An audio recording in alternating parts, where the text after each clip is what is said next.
하나, 둘, 셋. 네, 안녕하세요. 은하수 다방입니다. 반갑습니다. 반갑습니다. 오늘은 스피노자의 뇌 이 책으로 진행을 할 생각이에요. 저희가 이미 다 읽고 이렇게 모였고 어떻게 다 책은 재밌게 읽으셨나요? 조금 힘들었죠, 이번 책은. 힘들다는 원성이 굉장히 자자했습니다. 맞습니다. 일단 용어가 조금 어려웠고 용어를 이제 아주 명쾌하게 정리를 해준 것 같으면서도 아닌 것 같은 느낌이 들어서 그 찝찝한 마음으로 이제 쭉 읽어나가야 하는 조금 난이도는 있는 책이었습니다. 그래도 재밌게 잘 읽었어요. 저는 사실 전공과 관련된 책이니까 그냥 그렇구나 하면서 읽긴 했는데 근데 이걸 다른 사람들이 어떻게 이해하고 읽는 거지? 하면서 약간 궁금해지고 그리고 이걸 어떤 궁금증이 생기면 읽게 될 수 있지? 그것도 되게 궁금해서 그런 것들도 얘기해보고 싶은 것 같아요. 맞아. 그래서 저희 첫 번째 질문이 그 심리학 전공이 아닌 독자의 입장에서 읽은 이 책이 어떤 느낌이었냐 그거였던 것 같아요. 맞아요. 희영님은 어떠셨어요? 지금 우리 줌 화면에 계신데. 저도 되게 어려웠고, 근데 학교 도서관에서 이걸 빌리려고 했는데 누가 이미 빌렸더라고요. 그래서 누가 이걸 빌렸을까 정말 궁금해지기도 했고, 나 말씀처럼 용어가 정말 어렵기도 했고, 또 저는 아동가족학과지만 뇌인지 발달도 정말 조금씩 배우는데 그래도 조금 어려웠던 것 같아요. 그럼 첫 번째 질문에 대해서 일단 호스트의 얘기를 좀 먼저 들어보고 싶습니다. 일단 다들 어떤 사람이 이런 책을 왜 읽게 되는가가 궁금하다고 하셨는데 제가 이 책을 호스트로서 지정하게 된 이제 계기를 얘기하려면 제가 이 책을 왜 읽었는지 얘기를 해야 될 것 같은데 제가 사실 뇌과학에 엄청 관심이 요즘 많이 생겼었어요. 그래서 이제 뇌과학 책을 대중서도 좋지만 조금 대중서보다는 깊이가 있는 내용을 읽어봐야겠다라고 생각을 해서 이제 찾아보니까 저희 나라 뇌과학 이제 저명한 교수님이 기사에 정리를 해두셨더라고요. 뇌과학을 알려면 이 커리큘럼대로 읽어라라고. 그래서 저도 또 그런 거 좋아하거든요. 그래서 이제 거기에 있는 첫 번째 책이었어요. 그래서 재밌겠다라고 그냥 아무 생각 없이 시작을 했고 저도 나름 고뇌를 거치면서 읽긴 했는데 저는 이 책 읽으면서 되게 많은 게 바뀌었거든요. 두 번째 질문이랑도 연결이 되는데 뇌에 대한 생각이 조금 많이 달라졌다고 해야 되나? 그런 게 있었어요. 그래서 여러분들이랑 어떻게 보면은 우리가 뇌에 대해서 알고 있는 아이디어를 바꿔보는 인셉션을 한번 해보자라는 의도로 가볍게 읽어보자라고 했던 책이었고 원성을 많이 받긴 했지만 그래도 즐거웠길 바래요. 재밌었어요. 네. 그러니까 읽기는 힘들었지만 이걸 읽고 났을 때 성취감이 있는 약간 그런 책이었다. 그러면 관념이 바뀌었다고 했는데 어떤 게 바뀌었죠? 책 내용이랑도 관련이 있는데 사실 정서와 느낌이 거의 첫 번째 주제잖아요. 정서랑 느낌이 어떻게 다른지 그리고 느낌이 어떻게 발현하는지에 대해서 많이 다루고 있는데 저는 사실 정서랑 느낌이 같은 거라고 생각하고 지금까지 살았거든요. 그래서 이제 물론 이 안토니오 다마지오의 정의이긴 하지만 그 사람만의 정의이긴 하지만 내가 생각하는 정서랑 느낌이 어떤 게 있나 스스로 많이 구분을 해보려고 노력을 했던 것 같아요. 그래서 그리고 또 이제 한 가지로는 이게 제일 컸던 것 같은데 내가 먼저 느끼고 정서가 나온다라고 생각을 늘 했거든요. 그러니까 슬프니까 운다. 그러니까 적어도 슬픈 느낌이 드니까 하긴 불행하니까 슬프다. 이렇게 생각을 했거든요. 근데 그게 반대라는 걸 알고 나니까 굉장히 패러다임의 전환이 왔어요. 사실 이제 이 책에서는 그런 의미까지는 얘기하고 있지 않지만 보통 우리가 내가 슬픈 감정이 들면 내가 불행하구나. 라고 바로 생각을 해버리잖아요.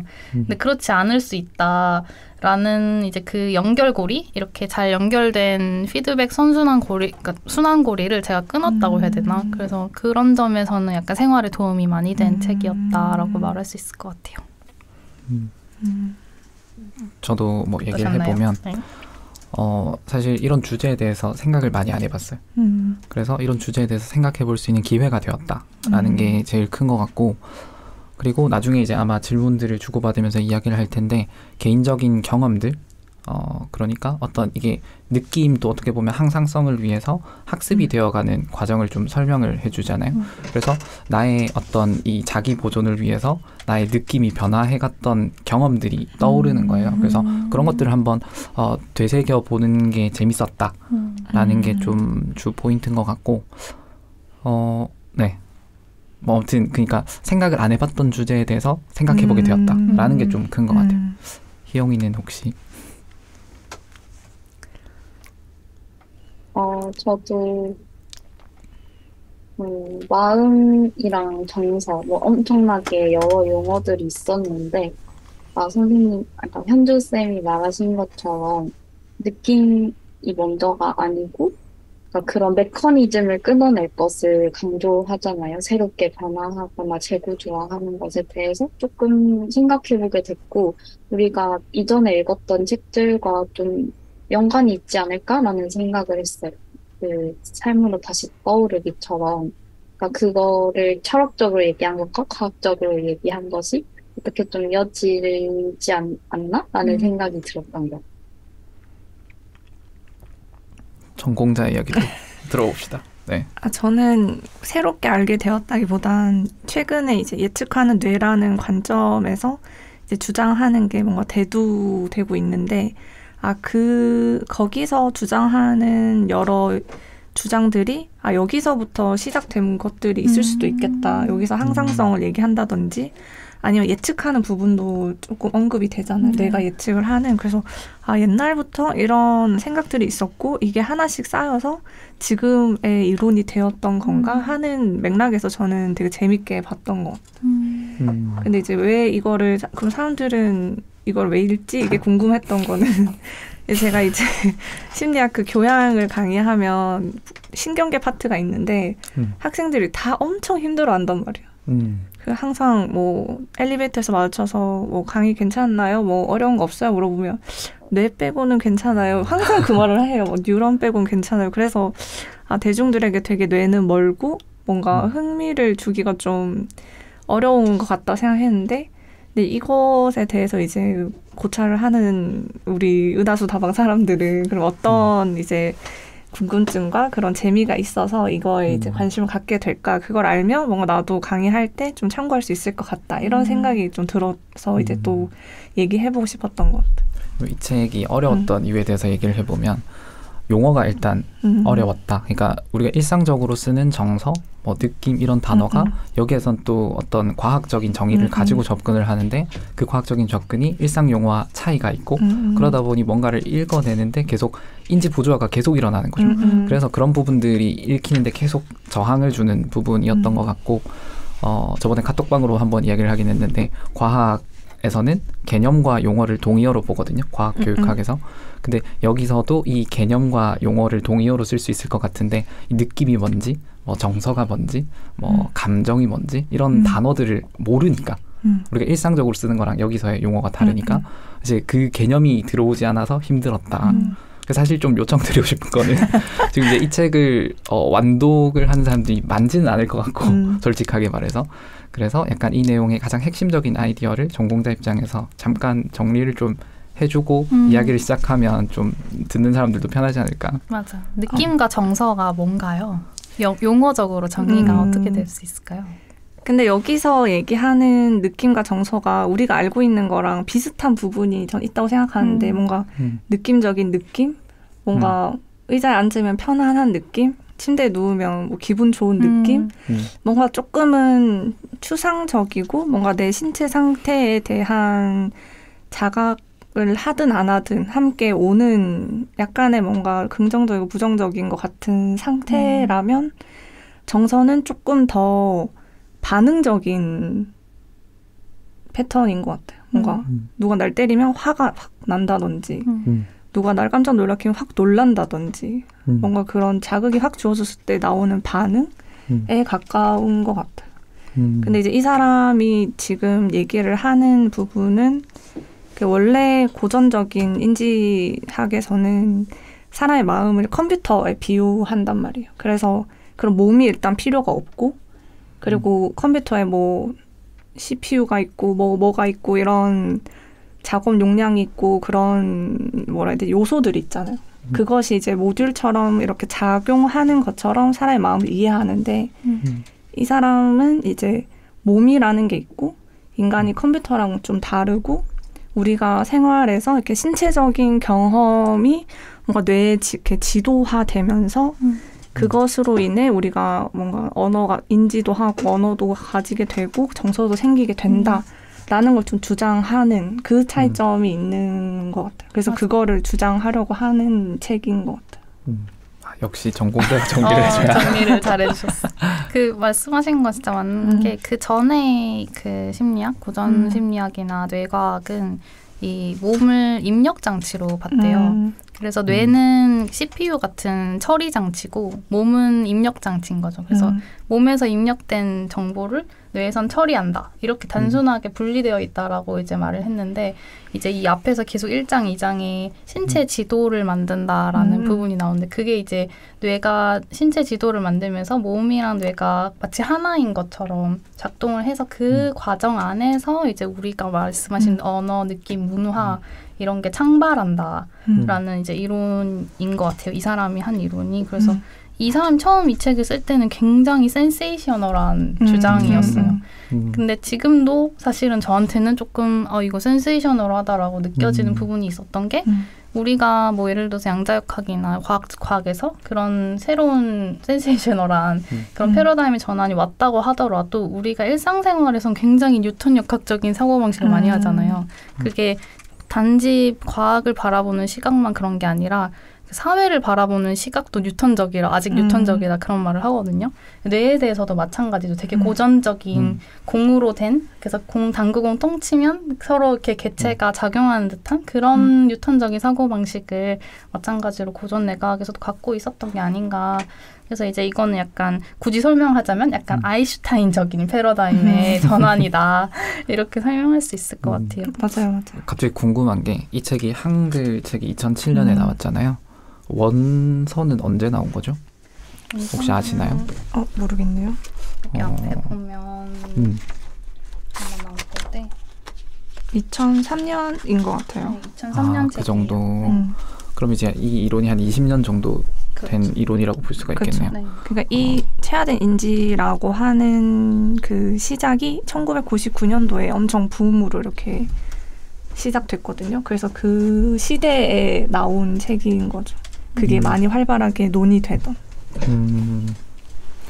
그래서 일단은 저는 이제 용어 정리를 제가 이해한 거는 정서는 바깥으로 드러나서 타인이 이제 알아볼 수 있는 것이고 느낌은 가장 사적인 것이다. 뭐 그래서 이제 나만 알 수 있는 그런 거다라고 책에서 설명을 하더라고요. 그렇게 저는 좀 일단 이해를 했고 그 다음에 이제 이 책의 또 포인트를 얘기를 해보자면 데카르트와 스피노자를 비교하는 걸로 좀 설명을 하잖아요. 그러니까 데카르트가 저 잘 모르는데 이 책을 통해서 이제 학습을 한 거예요. 그래서 제가 복습을 좀 한번 해보겠습니다. 네. 그래서 데카르트가 심신 이원론을 주장을 했고 그래서 이제 몸과 마음이 따로 있는데 그 데카르트의 한계는 그것을 연결하는 무언가가 있어야 상호작용을 할 수 있으니까 송과선이라고 하는 부분에서 연결이 일어난다. 뭐 이렇게 주장을 했고 근데 그게 어색하고 스피노자는 이제 몸과 마음이 평행한 것이다. 그래서 같이 하나의 것이다. 라고 설명하면서 그 부분을 해결했다. 라고 하더라고요. 그래서 그 부분이 이제 이 책이 설명하고자 하는 체화된 인지랑 잘 맞아떨어져서 이제 다마지오 저자가 이제 그 부분을 포커스를 맞춰서 이야기를 했다. 네. 혹시 안 읽은 사람들을 위해서 한번 정리를 해봤습니다. 좋은 정리. 맞아요. 그래서 사실 느낌은 여기 제가 많은 이제 설명들이 있는데 제일 중요한 포커스를 맞출 수 있는 설명이 뭔가에 대해서 생각을 하다가 일단 오면서 하나를 정했거든요.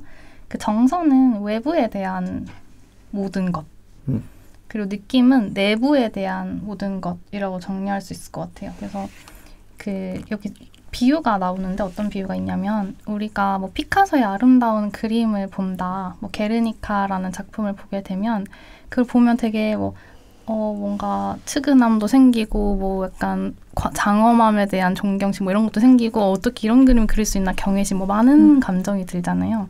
그건 게르니카에 대해서 우리가 그 게르니카라는 사물이 있을 때 발현되는 모든 그거는 다 정서인 거죠.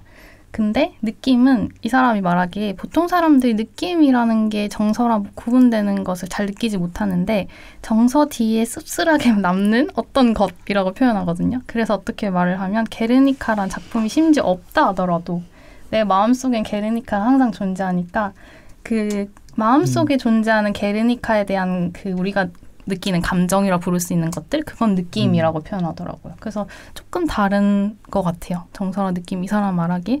근데 그게 구분이 잘 안 되면 이 책이 처음부터 끝까지 혼란이에요. 그걸 딱 구분하고 나면은 아 이제 이 사람 하는 말이 이해가 되고 그래서 약간 익숙해지는 과정이 조금 어려운 책인 것 같아요. 그냥 제 생각엔 그걸 계속 구분하려고 한 게 뭔가 체화된 인지에서 계속 비판받은 게 뭐 몸으로 만약에 모든 걸 뭐 경험해서 인지한다면 그러면 정의, 뭐 민주주의, 뭐 공산당 뭐 이런 거에 대해서 우리가 어떤 정서적인 느낌이 있잖아요. 그건 어떻게 형성되는 건가? 그거를 설명하기가 굉장히 힘든 희망은 뭐지? 굉장히 힘든 거죠. 근데 이제 내적인 무언가 심적 과정의 그 느낌, 추상적인 느낌이라는 걸 상정을 해야지만 신체적인 것도 받아들이고 내적인 것도 있어서 그 두 개를 합쳐서 우리는 그런 개념을 학습할 수 있다라고 주장할 수 있는 것 같아요. 그래서 그걸 엄청 중요하게 구분하는 게 아닌가 하는 생각이 전 들었어요. 맞아요. 그럼 어쨌든 그 희망이 지금 비판받고 있는 포인트인데 그러면 다른 학자들은 그 희망에 대해서 어떻게 설명을 하죠? 근데 문제는 증명이 됐어요. 어떻게? 저도 그 증명 사실은 잘 정확히 논문을 읽은 건 아니어서 모르는데 그 최근에 20년도 오기 전에 15년도쯤에 그 체화된 인지 이론으로 민주주의나 이런 추상적인 감정도 이해할 수 있는 게 어떻게 가능한지에 대해서 이미 반론이 들어왔다고 하더라고요. 거기에 대해서 입증을 했다고 하더라고요. 그래서 이제 다른 식으로 체화된 인지 이론이 또 비판을 받고 있는데 그거는 이따가 얘기를 하고 일단 그 이제 가장 최근에는 그렇게까지 왔어요. 이제 추상적인 것까지도 가능하다. 그래서 이제 저도 막 제가 전공자는 아니니까 다는 안 되는데 이제 그 예를 들어서 민주주의라는 이런 추상적인 것도 지도에 그리는 방식으로 이해를 한다는 거예요. 예를 들어서 그러니까 우리가 신체라고 하면 신체 지도만 얘기하는 것 같지만 사실 신체 지도라는 거는 세계에 대한 지도를 그리는 거나 마찬가지라서 우리 세포가 장소 세포와 격자 세포로 이제 인식을 하는데 어떤 것이 그러니까 what 세포와 where 세포가 있다고 생각하면 돼요. 그래서 where를 인식하는 세포들이 where를 다 인식을 하고 what은 what을 인식을 하는데 그걸 가지고 마치 민주주의가 실제로 구체적으로 어딘가에 존재하는 것처럼 생각을 한다는 거죠.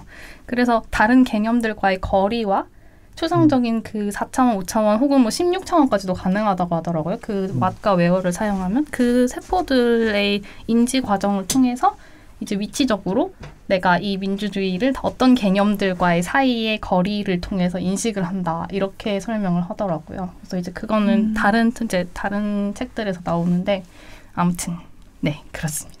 전 이거는 잘 모르겠는데 여기서 나오는 마크 앤 제이콥스라는 학자가 여기서 언급을 하거든요.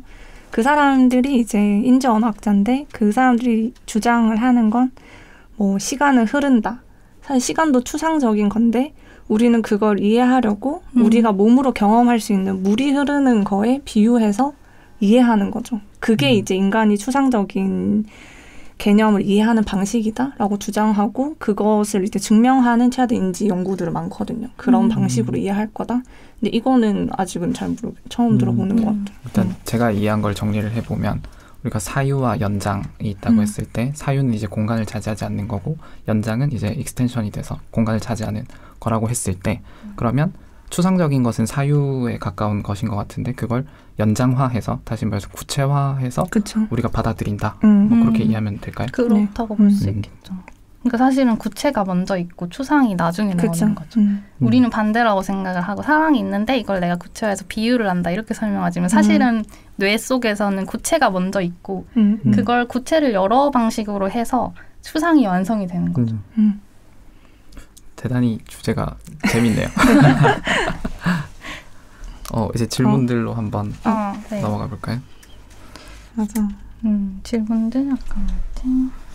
3번이 느낌이 인간에게 나타나는 특별한 것이라면 인간이 아닌 다른 동물에게도 정서를 유발할 외부 자극을 이렇게 준다고 할 때 인간이랑 다른 점이 있는가? 그러니까 뇌 스캐닝을 말씀하시는 거죠? 뇌 스캔을 했을 때?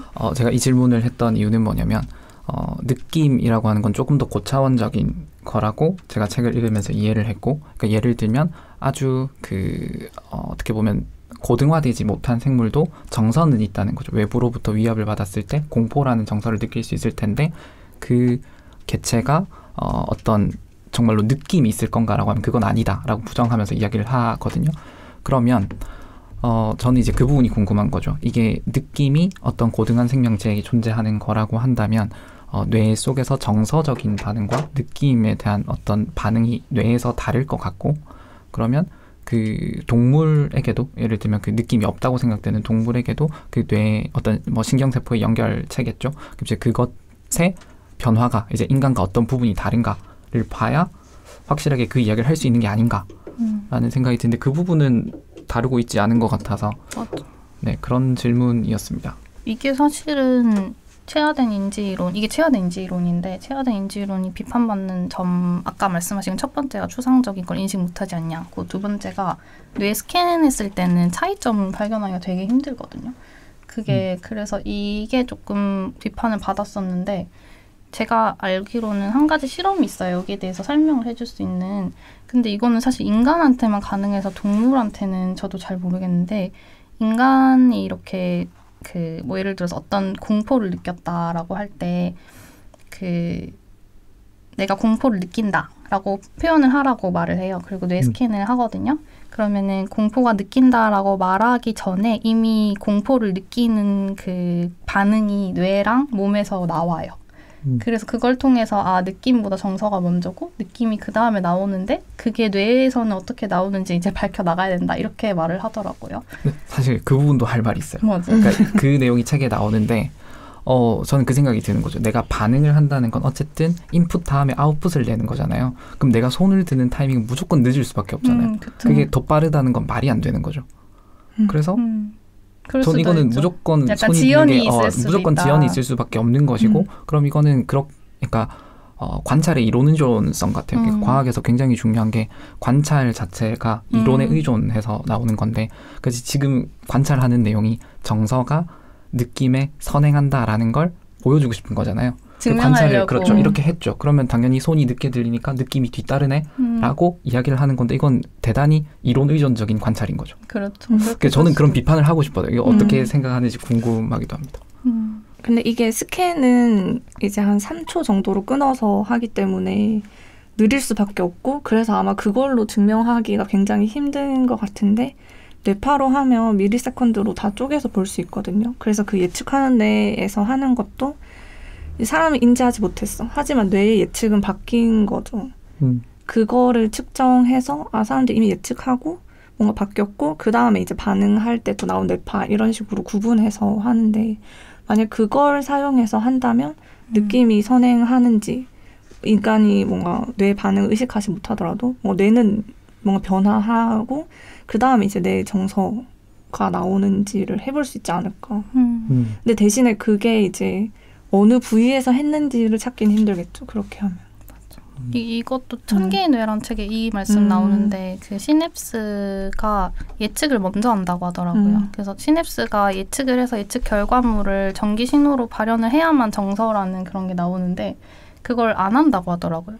그래서 예측을 먼저 해서 임기점까지 그냥 마치 사람이 달리기 하기 전에 요이 땅 하려고 준비하는 과정을 딱 한다고 하더라고요. 그게 예측이고 느낌이라고 하더라고요. 그리고 그게 강해지면은 딱 나오는데 그게 그러니까 우리가 느끼는 그 정서라고 하더라고요. 그래서 그렇게 설명을 해서 저는 약간 좀 이해가 됐었는데, 그렇게 반론을 할 수도 있을 것 같아요. 그 실험 자체는 조금 과학적으로 조금 더 정밀하게 해야 되지 않나라는 생각이 들긴 한데.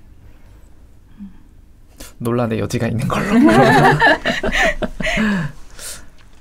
그 다음 질문은 뭐 꼭 순서대로는 안 해도 될 것 같은데. 한번 그냥 쭉 해볼까요? 느낌이 의사결정 메커니즘에 관여하는 게 AI의 이런 그런 작동 과정 메커니즘이랑 좀 비슷하지 않나. 그리고 개인적인 경험이 있는지. 근데 요 4번 질문이랑 사실 7번 질문을 연결하면 좋을 것 같아요. 인공지능이 몸이 없는 경우에 과연 몸이 없는 인공지능, 그러니까 우리로 치면 챗GPT 지금 새로 나온 거 그런 것들이 그러니까 뇌와 몸이 다 있는 인간의 작동 과정과 무엇이 다를 수 있는가 그에 대해서 한번 휘영님부터 먼저 얘기해 보면 어떨까 싶어요. 저는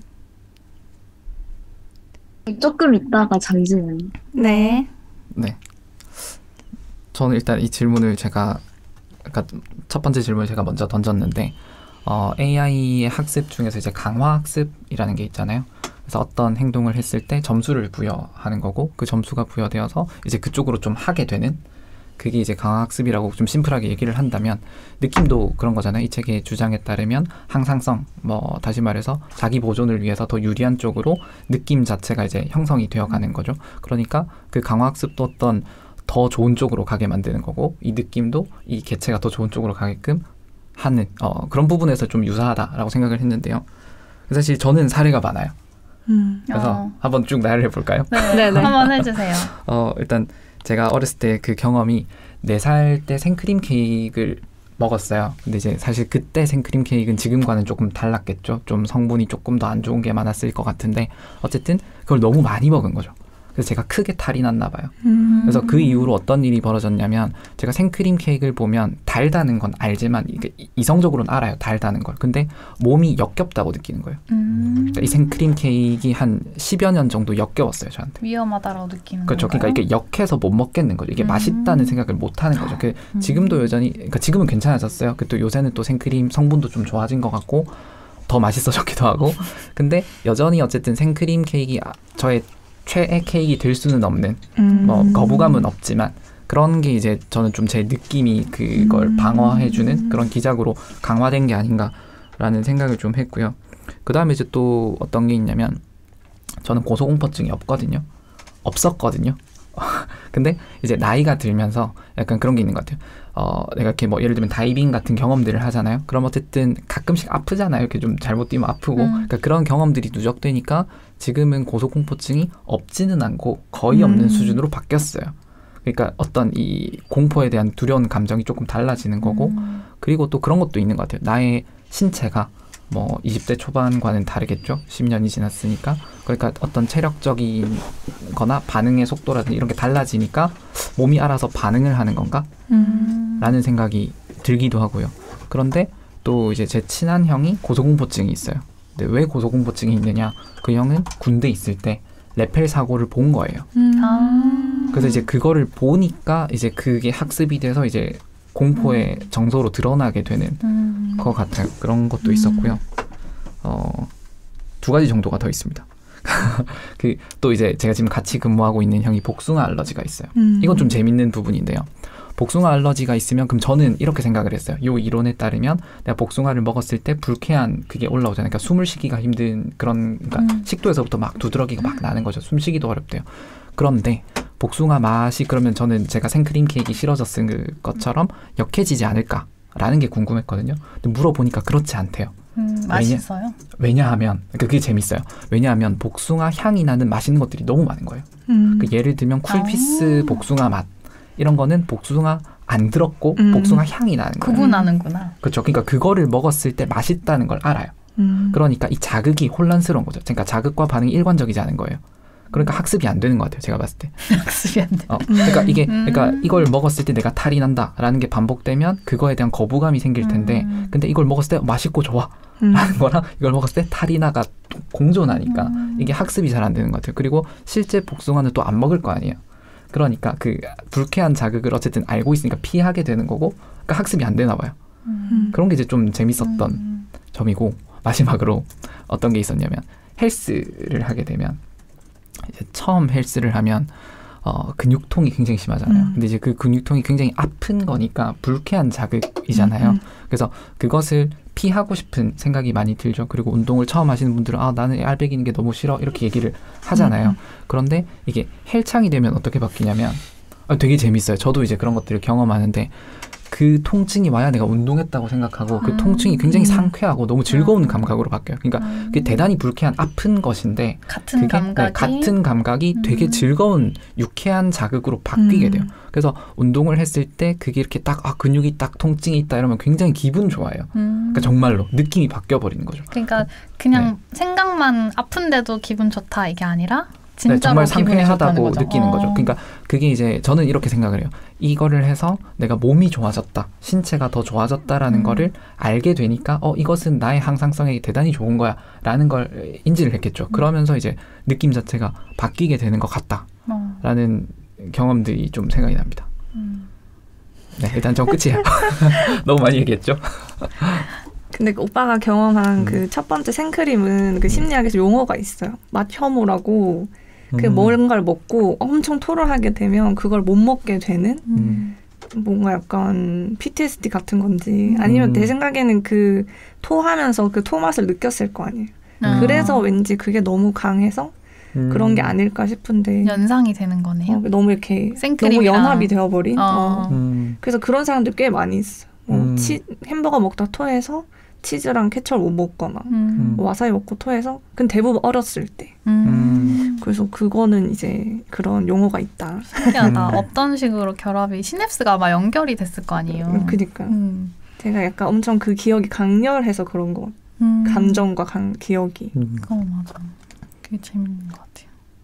항상 하나 더 생각나네요. 굴을 한참 많이 그러니까 어떤 학교 행사가 있어서 이제 굴을 막 먹었는데 노로바이러스에 걸렸나 봐요. 그래서 속이 좀 안 좋았던 적이 있거든요. 그 이후로 좀 굴을 안 먹고 싶어요. 굴을 먹어야 되는데 안 되는 거죠. 그런 것도 있는 것 같고. 맞아. 다른 분들은 혹시 이런 경험이 있으셨는지? 꼭 먹는 게 아니더라도 그죠?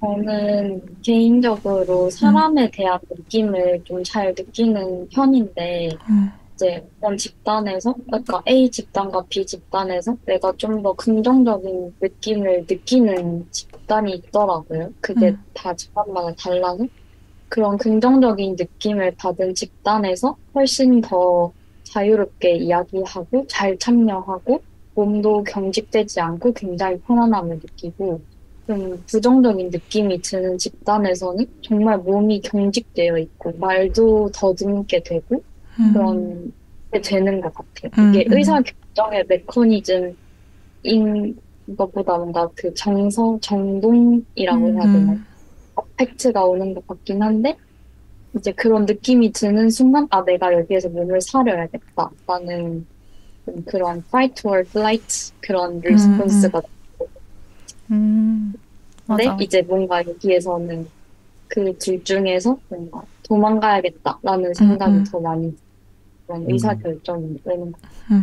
그래서 이제 인공지능이랑 좀 연결을 시키면 사실 인공지능도 여러 가지가 있잖아요. 챗GPT가 만약에 한 사람이라고 하면 또 다른 회사에서 만든 인공지능은 또 한 개인이 될 수가 있는 거잖아요. 근데 몸이 없는 인공지능은 뭔가 그 정동이라고 해야 할까요? 그 몸에서 그 정서가 확 오는 그런 걸 느끼지 못할 것 같아요.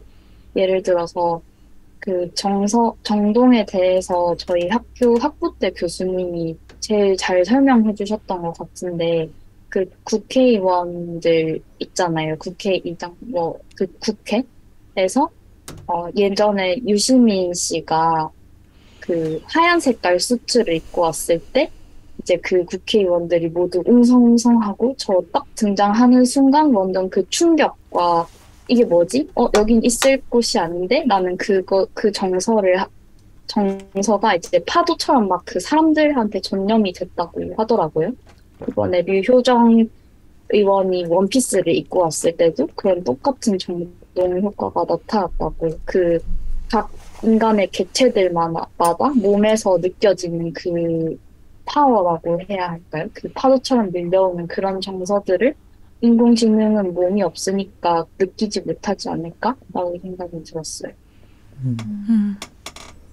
저는 이어서 그 생존 본능이라는 게 생길 수가 없지 않을까라는 생각이 들어요. 그러니까 저는 이제 그런 면에서는 다마지오의 주장에 좀 동의가 되는 것 같은데, 그러니까 뭐 어떤 동기가 생길 수 없는 거죠. 우리가 살아남고자 하는, 그리고 이제 나의 개체가 더 보존이 되고자 하는 그런 동기는 어떤 생존 욕구에서 올 텐데 생존 자체에 대한 욕구가 없으니까, 몸이 없다면 그럼 내가 뭔가를 해야겠다는 동기가 생기지 않을 거고, 그러면 스스로 뭔가를 하지 않게 되겠죠. 그래서 그런 면에서 몸이 있어야 되지 않을까. 맞아. 감정이랑 연결된, 아까 엄청 강렬한 감정 때문에 이게 몸의 그 맛을 느끼는 것까지 변한다고 아까 말씀하셨잖아요. 그런 것처럼 감정이랑 연결이 잘 된 기억이 뭔가 행동하게 하는 것 같아요. 그러니까 반응을 하게 하거나 좀 강렬하게. 그래서 내가 뭐 좋았던 것, 내가 했는데 사람들, 아까 말씀하신 것처럼 어떤 사람들한테 이렇게 가서 이런 행동을 내가 활발하게 했는데 좋은 반응을 얻었어. 그러면 그 다음부터는 뭔가 그 감정이랑 그 기억이 연결이 딱 돼서 내가 더 뭔가 하고 싶은 동기, 움직이고자 하는 뭔가 그런 열정? 뭐라 표현할 수 없는데 그 딱 동기가 생기는 것 같아요. 그래서 우리가 딱 약간 동기부여 강의 받아서 받는 그 딱 동기. 그게 감정이랑 연결된 기억 때문에 생기는 게 아닌가라는 생각이 들어요. 인공지능이 만약에 그거를 만들게 하려면 두 가지 접근 방법 정도가 있을 것 같은데, 하나는 몸을 그냥 진짜 만들어주는 거. 그 두 번째는 그 우리가 뇌를 연구하면서 나오는 인간의 그 피드백 과정, 항상성을 유지하려는 과정을 인위적으로 알고리즘에 심어주는 거. 그거 두 가지가 있지 않을까 싶거든요. 그러니까 사실은 없지만 있는 것처럼 그렇게 자기 그 인공지능의 그 언어 모델에다가 넣어주면은 구현을 할 수 있을까? 저도 잘 모르겠어요. 할 수 있을 것 같으세요? 어떠세요? 저는 일단 그 몸이 있다, 그러니까 다시 말해서 로봇이 돼야 되는 거죠. 몸이 있다면 생겨날 것 같아요. 시간이 지나면. 왜 그렇다고 생각을 하냐면, 저희가 이제 어쨌든 이 각각 개체는 디바이스잖아요. 이 디바이스가 세상에 뿌려지고 그 디바이스에서 얻는 데이터가 어떤 헤드라고 할 수 있겠죠. 그 트레이닝 센터에 가서 학습이 될 거고, 그게 업그레이드 되면서 다시 뿌려지는 과정이 이 리얼 월드에서 AI가 학습되는 과정이라고 가정을 해본다고 하면, 이제 실제 몸이 있으면 이게 파괴가 될 수도 있고요. 혹은 사람들이 이제 뭐 사용을 안 하는 기계가 될 수도 있겠죠. 그러면 데이터가 계속 수집되는 건 어떤 개체일 거냐면, 파괴되지 않았고 계속해서 사용되는 개체의 데이터가 수집이 되겠죠. 그러니까 그렇지 않은 데이터는 수집이 안 될 거라는 거죠. 그래서 이 디바이스가 많이 뿌려지게 되면 결국 이 개체가 사용되고 살아남는 쪽에 어떤 학습이 이루어지겠죠. 그러면 이것은 약간의 생존 본능과 비슷한 형태로 학습이 될 것 같고, 그러면 이제 아까 말했던 문제들이 좀 해결되지 않을까 라는 개인적인 생각이 있습니다. 근데 뭔가 아까 희영이가 얘기한 그것을 뭔가 하려면 뭔가 분위기를 파악하는, 뭔가 술렁술렁 뭐 이런 느낌을 파악하는 게 있어야 되는 것 같은데, 근데 예전에 제가 강영우 그 훈련사님 좋아해서 유튜브 많이 보는데, 그분한테 이제 어떤 분이 뭐 만약 부부가 이렇게 화난 톤으로 안 싸우고 그냥 말로 이렇게 조곤조곤 얘기하는데 싸우는 내용이면 걔도 알아듣냐 이걸 질문을 했는데, 훈련사님이 그 호르몬 변화를 감지할 수 있기 때문에 내용을 몰라도 둘이 싸우고 있다는 걸 안다, 이렇게 얘기를 했거든요.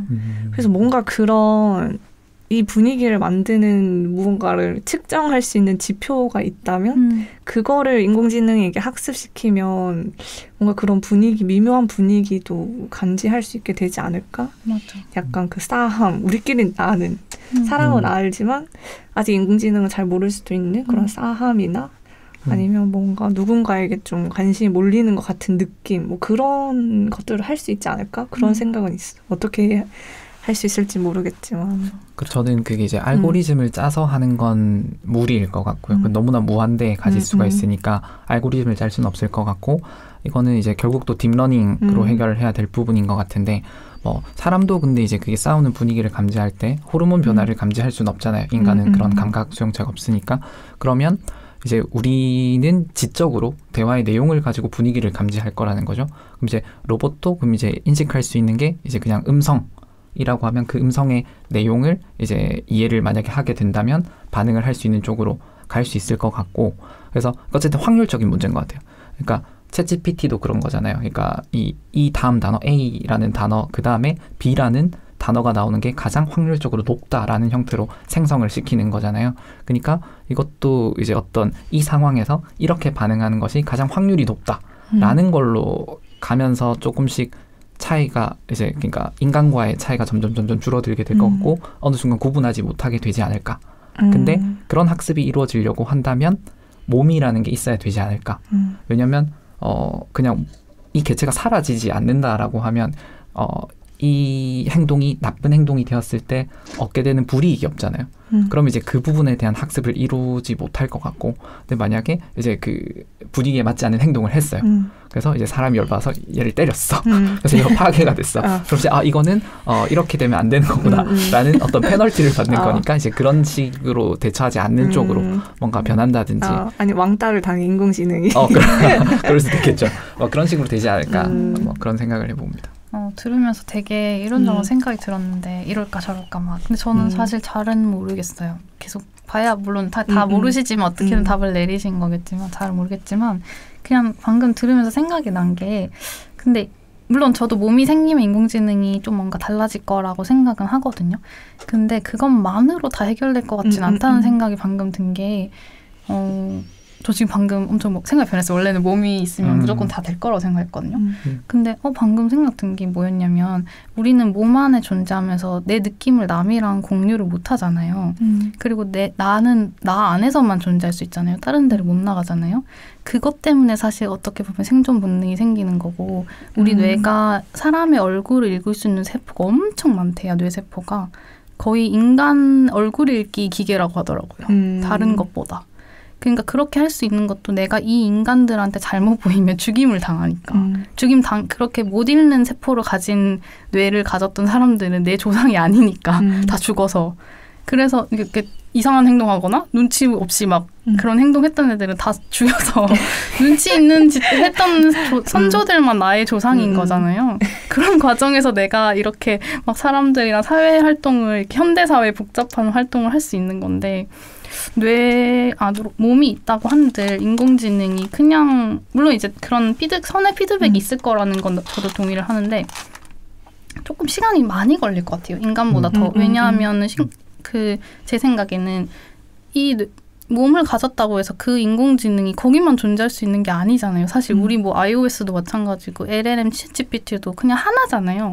챗GPT가 뭐 나랑 얘기하는 챗GPT랑 저랑 얘기하는 챗GPT가 다른 개인이고 서로 데이터를 공유 안 하는 게 아니라 다 데이터를 공유하고 데이터를 공유한다는 건 자아가 결국 있다면 자아가 생길 수 있다면 하나라는 건데 그러면 사실 몸이 걔한테는 큰 의미가 없는 걸 수도 있거든요. 그러니까 의미가 있게 우리가 알고리즘을 짜줄 수는 있지만 그게 사람처럼 강렬한 의미로 발현을 해서 우리가 사실 인간의 사회성이라든지 아까 정동, 다른 사람 분위기를 느낀다든지 이런 걸 할 수 있는 이유가 그렇지 않으면 죽으니까 거기에 몰빵한 건데 사실상 그럴 필요성을 우리가 제공하지 않으면 인간처럼 미묘한 것까지 다 알아차리기에는 힘들 수 있지 않나. 저절로 그렇게 되기에는. 그래서 그렇게 되게 만들려고 노력은 할 수 있지만 우리가 조금 창발하는 데는 조금 더 제한이 있을 수도 있겠다라는 생각이 살짝 들었어요. 그리고 여기서도 우리 책 잠시 돌아가면 책에서 약간 멀어진 것 같아서 책에도 그런 느낌이죠. 느낌은 가장 내면적인 거다. 그래서 인공지능도 내면의 느낌이라는 게 생기려면 나의 내면 다른 거 외부와 나의 경계 이 경계가 생겨야 된다고 저는 생각을 하거든요. 그게 몸이겠네요. 그렇죠. 몸이죠. 그리고 경계로서의 몸이 아니라면 사실 이미 몸은 있어요. 걔도. 저기 있잖아요. 아이패드. 맞아. 몸은 꼭 이런 형태일 필요 없으니까 몸은 이미 있는데 그게 경계가 아닌 거죠. 걔는. 그 경계가 생겨줘야만이 몸이 의미가 있을 것 같아요. 저는 근데 이제 인간의 탐욕이 그런 방향으로 이끌 것 같아요. 왜 그렇게 생각을 하냐면 그럼 이제 뭐 이 몸을 이제 휴머노이드라고 가정을 해볼게요. 휴머노이드 시대가 어쨌든 올 테니까 그러면 이 휴머노이드가 그럼 우리와 상호작용을 하게 될 거고 그러면 이제 누군가가 휴머노이드를 소유하게 되면 이 휴머노이드가 나에게 최적화된 뭔가를 해줘야 되는 거죠. 그렇다고 한다면 나에게 맞춰지는 과정이 당연히 있어야 될 거고 그거는 이 개별 개체 자체 메모리에 들어가게 되겠죠. 그러니까 그거는 이제 이 데이터 센터가 만약에 연결이 된다고 하면 그거와 독립적으로 개체가 가지는 메모리가 생길 거라는 거죠. 그럼 이제 그것이 이제 나중에는 자아처럼 보일 수 있겠죠. 저도 그렇게 생각을 해요. 개별화가 되어야만 이게 된다고 생각을 해요. 그래서 저도 그 얘기를 아까 하고 싶었는데 그 얼마 전에 제가 재밌는 연구 결과를 봤거든요. 사람이 인공지능을 대할 때 너무 이게 인간 같길 원하지도 않는데 또 너무 컴퓨터 같길 원하지도 않는데요. 그 중간에 어딘가를 원한다고 하더라고요. 그래서 그리고 그 우리가 얼굴 생김새가 너무 인간 같으면 완전 인간 같으면 되게 호감을 느끼는데 그 뭐라 해야 되지? 불쾌한 골짜기. 불쾌한 골짜기가 있잖아요. 그게 행동에서도 나온다고 하더라고요. 그래서 우리가 그 캐즘을 넘는 정도로 얘를 인간화시킬 수 있으면 인공지능이 저는 결국 자아를 가지는 방향으로 저절로 되는 게 아니라 인간이 그걸 원할 거라 생각하거든요. 근데 그 캐즘 라인이라고 하더라고요, 지금. 그래서 지금 만들 수 있는 인공지능이 가장 개인화를 할 수 있는데 그게 굉장히 불쾌감을 준대요, 우리한테. 그래서 일부러 그렇게 안 한다고 하더라고요. 왜냐하면 서비스를 사람들이 자꾸 써줘야 얘도 돈을 벌고 발견을 하는데 그래서 약간 컴퓨터적으로 그렇게 대답을 하도록 인공지능을 만든다고 하더라고요. 지금 우리가 할 수 있는 이렇게 약간 성격을 가진 식으로 가장 많이 푸시를 하면 우리는 얘는 인간인 거 아닌가 약간 엄청 불쾌하다고 하더라고요. 그래서 걔가 이제 그 기술적으로 우리가 뭔가 해결이 돼서 그 계곡을 넘으면 이제 완전히 아까 말씀하신 대로 개별화된 성격을 가진 자아를 가진 것처럼 뭐 실제로 그런지는 또 연구가 필요하겠지만 밀어붙일 수 있지 않을까라는 생각이 들어요. 좀 흥미로운 점은 지금 얘기하신 것도 그럼 결국 어떤 인간의 선택에 의해서 인공지능의 발전 방향이 결정나는 거잖아요. 그러니까 이제 이거는 그런 것 같아요. 그 외부 환경에 의한 자연 선택압이네요. 그렇죠. 그 선택압을 받아서 이제 얘 그 진화의 방향이 결정나는 거죠. 그래서 사실 다음 책 주제는 진화론입니다. 막강한 거를 좀 봤습니다. 다음 질문으로 일단 한번 넘어가 볼까요? 다음 질문은 느낌과 무의식이 어떤 영향을 주고받을까? 느낌과 무의식이 유의미한 관계를 가진다면 무의식 역시 신체와 완전히 분리할 수는 없지 않는가라는 질문이었어요. 되게 좋은 질문 같았는데 저는 조금 어려웠어요. 왜냐하면 무의식을 내가 지금 의식도 잘 모르는데 무의식을 알 수가 그러니까 생각한다는 게 조금 어렵더라고요. 어떤 이제 생각을 갖고 질문을 하셨는지도 되게 궁금하고. 그럼 일단은 제가 질문을 한 거니까 제가 질문이 많습니다. 그래서 제 질문의 의도를 조금 더 한번 정리를 해보고 그리고 이제 또 전공자의 답변을 조금 들어볼 수 있으면 좋을 것 같은데요. 아주 성능이 뛰어난 챗GPT죠.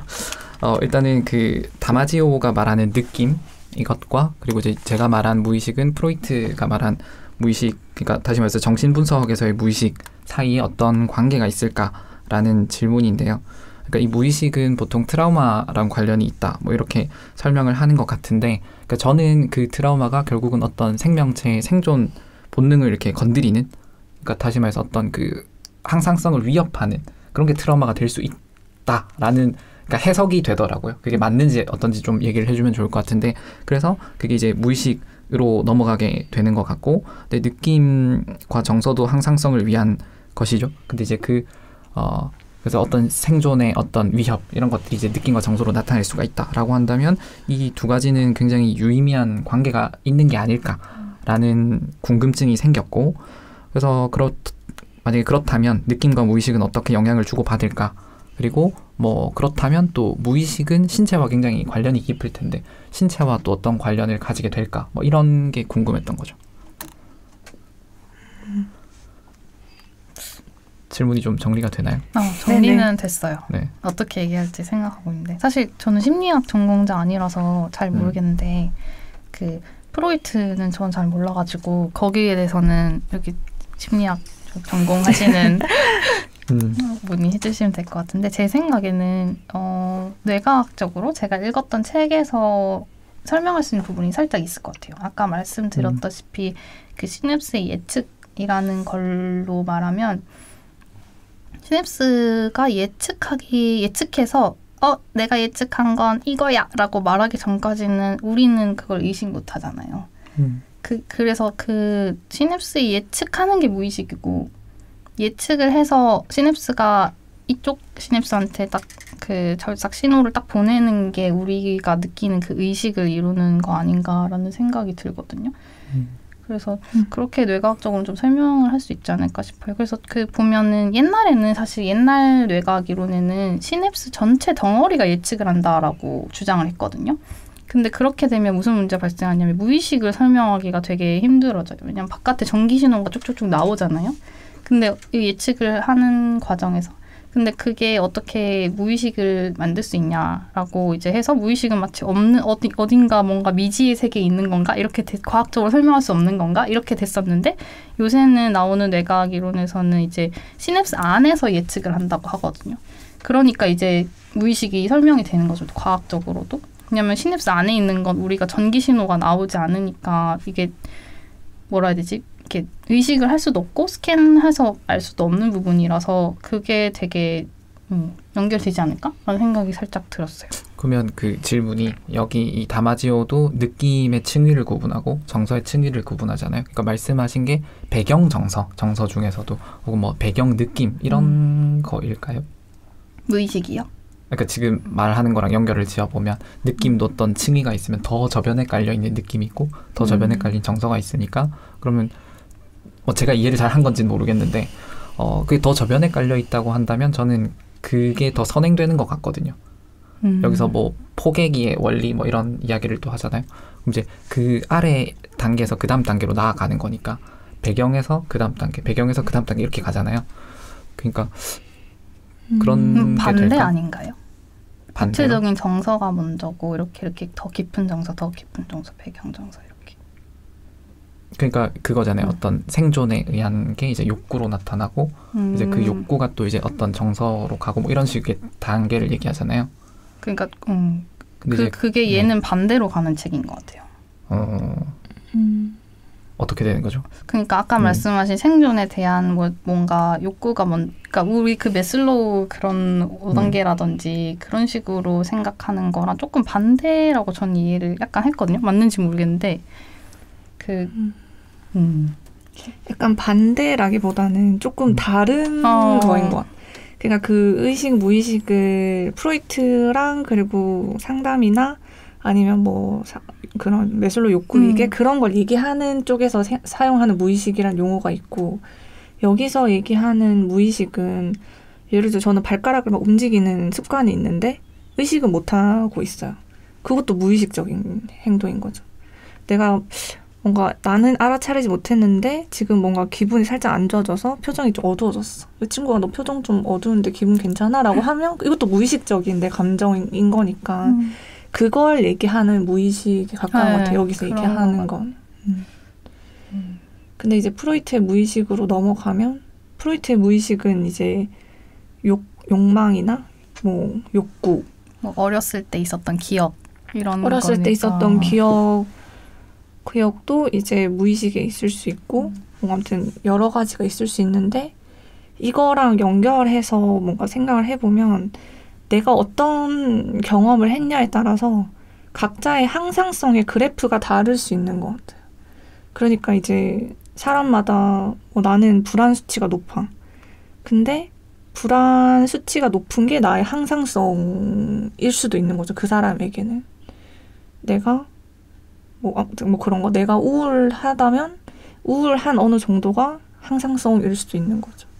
그래서 사람들이 우울이나 불안에서 잘 벗어나지 못하는 것도 그 상태에 너무 익숙하기 때문인데 그런 측면에서 생각을 해보면 어떤 무의식적인 과정이 개인의 어떤 항상성을 뭔가 형성하게 될 수 있을 것 같다. 그리고 그 항상성으로 세상과 교류하며 살아가게 될 수도 있을 것 같다는 생각은 저는 들어요.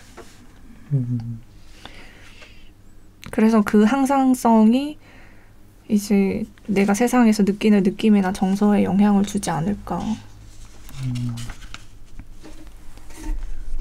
그러면 그 지금 어떤 우울의 항상성, 그다음에 불안의 항상성은 사실 생존에 유리한 항상성이 아니잖아요. 그럼에도 불구하고 그런 게 존재한다는 거죠. 그럴 수 있지 않을까. 일단 생존에 유리하다. 제가 그냥 이건 제 생각인데 진화 론 이런 거 얘기하면 학생들이 항상 그럼 슬픔은 왜 느껴야 되나요? 뭐 이런 게 있어. 진화적으로 그게 사라졌으면 되는 게 아니냐고 그 정서가. 근데 이제 제가 막 어린 금쪽이 이런 거 보면 엄마 가면 막 애가 엄청 울잖아요. 세상이 막 무너지는 것처럼. 그게 이제 진화적으로 생각하면 그게 생존에 유리한 걸 수도 있다는 생각이 들어요. 엄마가 내 주변에 있어야 되니까. 그런 측면에서 슬픔이 존재하는 게 아닌가라는 생각이 들었고, 근데 그게 이제 계속 없어. 엄마가 계속 없어. 그러면은 슬픔이 이제 너무 많이 지속되고 그런 게 깊은 우울로 자리 잡으면 이제 우울증이나 이렇게 되는 거일 텐데, 그런 측면에서는 이제 그 사람이 그런 방향으로 변화한 거니까 뭔가 생존에 불리하다고 생각은 될 수 있지만 그 사람이 그 환경에 적응하는 방식이었을 수 있지 않을까라는 생각은 저는 들어요. 아동 이야기가 나오니까 희영이 얘기를 좀 희영이는 어떻게 생각하는지. 저도 그런 예시가 있는데, 이제 유치원에서 최근 연구인데 되게 재밌다라고 느꼈던 연구가, 조용한 아이들 있잖아요. 그냥 순한 아이들. 저는 어렸을 때 진짜 그냥 순했어요. 육아 난이도가. 근데 막 상인 애들은 막 텐트럼 막 떼쓰고 막 난리치고 예민하게 구는 애들은 오히려 유아교육기관이나 부모님들한테 조금 더 상호작용의 기회를 많이 가져온다고 하더라고요. 순한 아이들보다. 순한 아이들은 오히려 상호작용을 선생님이랑 하루에 얼마 못하고. 그러다 보니까 그런 떼쓰는 아이들, 막 울고 그런 아이들이 선생님과의 상호작용이, 그러니까 사회적 관계의 상호작용이고 이제 많이 받아들여지면 이 아이들이 오히려 컸을 때 자존감이 더 높아진다든지 자기 표현을 훨씬 잘하는 어른으로 성장할 수 있다라는 연구 결과가 있었어요. 그런 거랑 비슷하게 그 울음도 어쩌면 그 적응의 방식이 사람마다 다 다른 걸 수도 있고, 오히려 슬픔이 사라지지 않는 이유가 그런 사회적 상호작용을 더 많이 할 수 있어서 오히려 진화나 적응에 더 유리하지 않았을까라는 생각이 드네요. 그러면 그 슬픔이 사라지지 않은 이유가 나왔으니까 주제를 조금 점핑해서 그 이 책의 저자는 또 이제 윤리의 토대가 결국 또 느낌이다 이런 주장도 펼치잖아요. 그러니까 어떤 우리가 슬픔을 느끼고 뭐 공감을 해주고 뭐 이런 것들이 우리에게 어떤 사회성을 만들어주는 거고 그런 개체가 살아남았을 거다. 그런 측면에서 이 책의 저자가 또 주장하는 것은 우리가 어떤 제도를 만들거나 뭐 헌법이라든지 뭐 민주주의라든지 뭐 이런 뭐 자본주의, 공산주의 이런 것들, 그런 것들이 당연히 이제 느낌의 토대 위에 만들어져야 되고 그것을 평가할 때 느낌을 가지고 평가를 해야 될 거다. 그런 이야기를 하는데, 그러면 이제 제가 좀 궁금한 것은 마르크스주의가 어떤 우리의 이 항상성을 위배시켰기 때문에 그게 성공하지 못했다라고 주장을 하잖아요. 이제 어떤 부분에서 우리 어떤 이 개별 개체의 항상성을 무시하는 제도였을까라는 부분 한번 얘기해 보면 좋을 것 같고, 또 한 가지 궁금한 거는 그럼에도 불구하고 살아남은 뭔가 어떤 법이라든지 제도라든지 그런 것도 있을 거잖아요. 그러니까 우리가 어쨌든 합의에 이르러서 취하고 있는데 그게 우리의 어떤 느낌을 거스르는 무언가도 있을까? 그런 예가 있을까? 뭐 그런 게 궁금했어요. 저는 희영이 먼저 얘기해. 네, 일단 지금 기존의 한국의 법들이 이제 미국 법이랑 굉장히 다르잖아요.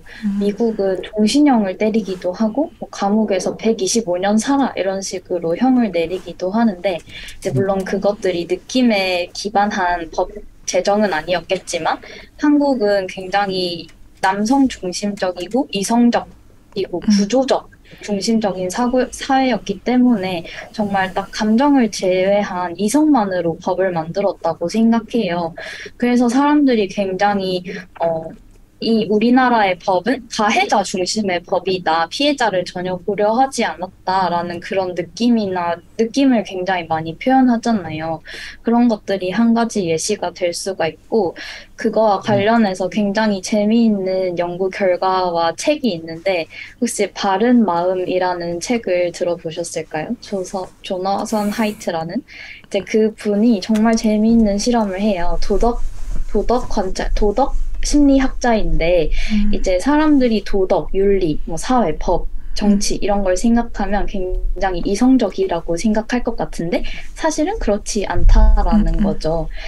제일 유명한 실험이 그거잖아요. 그 유리창을 깨서 이제 아내가 내일 당장 죽는데 약사가 이제 약을 팔지 않겠다. 약을 한 10억을 가져와라. 그러면 약을 주겠다. 근데 이 남자는 당장 돈이 없어요.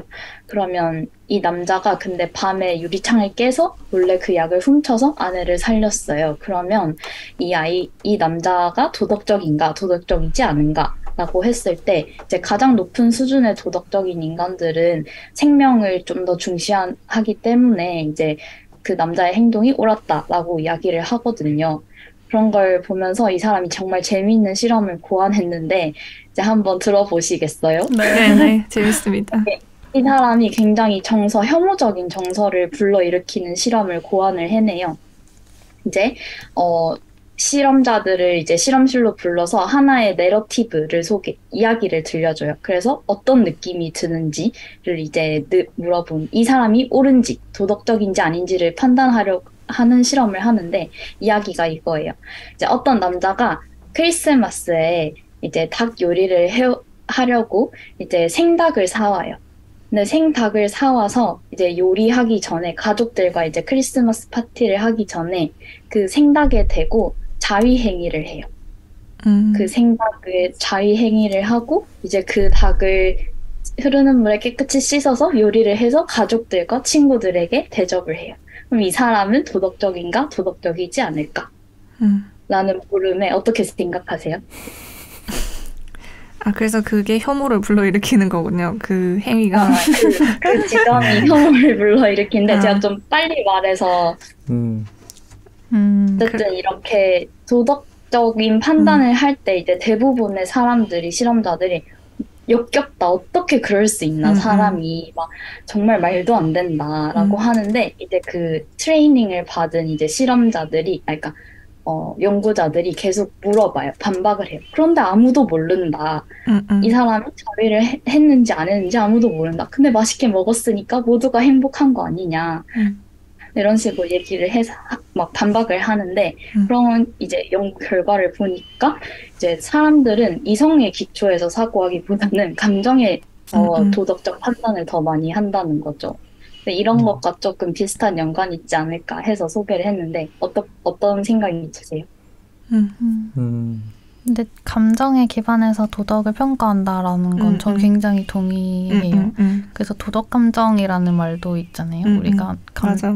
사실은 근데 어떻게 보면 저는 약간은 우리가 근대 사회에서 이성적으로 도덕을 평가해야 한다라고 생각하는 그 아이디어가 조금은 우리랑 맞지 않는 어떻게 보면 필요에 의해 만든 아이디어 아닌가라는 생각을 해요. 물론 그럴 필요성이 있어서 만든 아이디어고 그런 필요성 때문에 지금까지 존속을 하고 있긴 하지만 실제랑은 거리가 조금 있다는 거죠. 실제 우리가 도덕 감정이 발현되는 거랑은.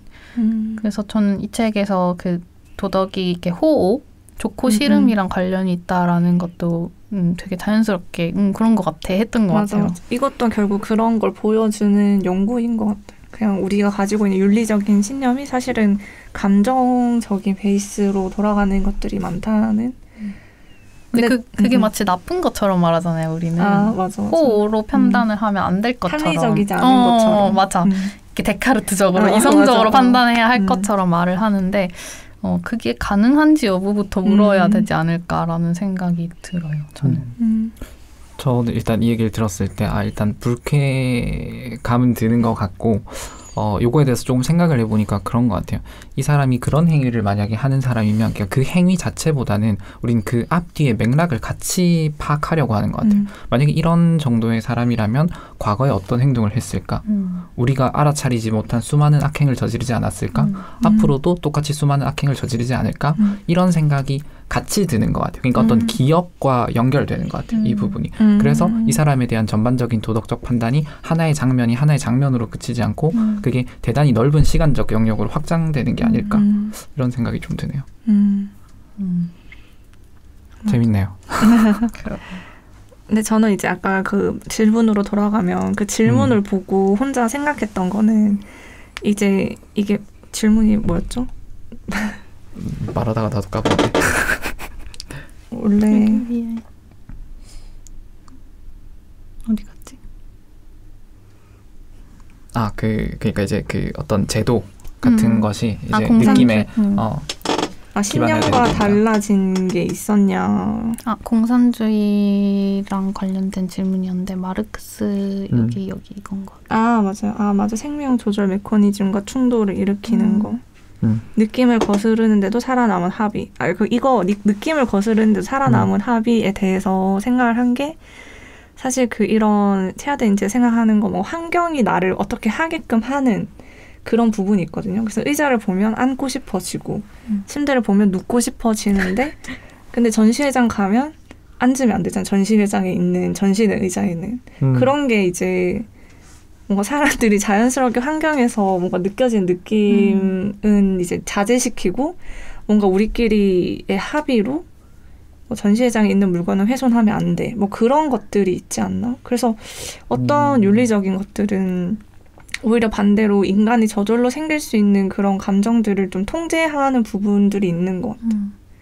그래서 아까 전에 얘기한 닭에다가 자위행위를 하는 것도 우리가 생각했을 때 사실은 그 욕구가 있다는 거는 그 욕구가 모두에게 있진 않겠지만 어쨌든 성욕구가 있다는 거는 우리가 다 동의할 수 있는 바인데 그걸 하는 방식, 그걸 해소하는 방식에 대해서는 또 사회적인 뭔가 기준이 있잖아요. 그래서 그것과 사실 또 그 사람이 맞지 않는 부분인 거죠. 그래서 뭐 성욕구도 아무한테나 그렇게 하면 안 되고 어떻게 해야 한다는 뭔가 또 신념이 있는 것 같아요. 그게 합치될 수도 있고 안 될 수도 있지만 그래서 좀 그런 규칙들을 정하는 것도 윤리적인 부분이지 않을까. 그래서 무조건 내가 지금 뭐 하고 싶은 대로 하는 게 아닌 하고 싶은 대로 하는 게 아닌 그걸 정하는 건 또 정서랑은 살짝 이렇게 멀어져 있는 사람들 간의 어떤 또 거기서는 약간 이성적이고 합리적인 판단으로 인한 뭔가 규칙이 설정되는 부분이 있는 거. 맞아. 그래서 그 책에서도 그런 이야기를 하잖아요. 정서를 거스르는 노력 이런 표현을 하는데 예를 들면 집에서 TV를 없앤다거나 그런 게 이제 정서를 거스르는 노력인 것 같은데 근데 이제 그럼 이제 지금 예술 작품 이야기가 나왔으니까 그런 이야기도 좀 해보고 싶어요.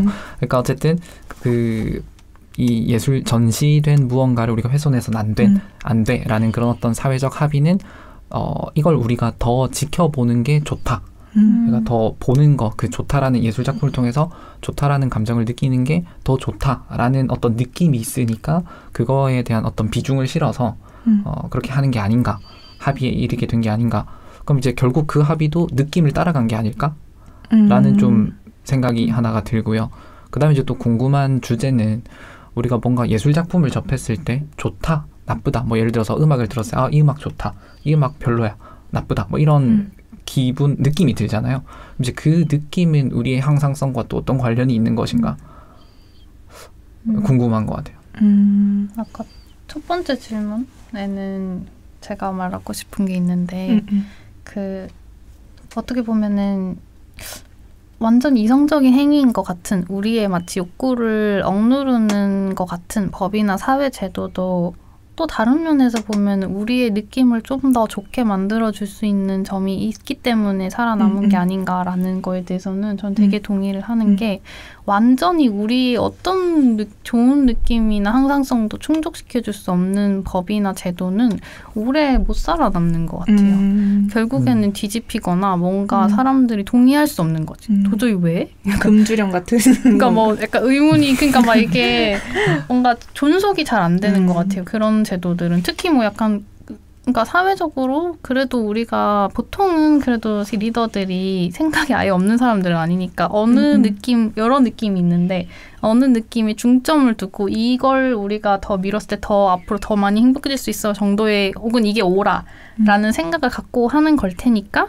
이런 경우는 없겠지만 완전히 어떤 느낌에도 이걸 대체 왜 해?라는 제도는 사실 안 만들어지잖아요. 이걸 왜? 약간 이런 갑자기 거. 드는 생각이 있어요. 단통법과 도서정가제가 약간 이런 리액션 아닐까.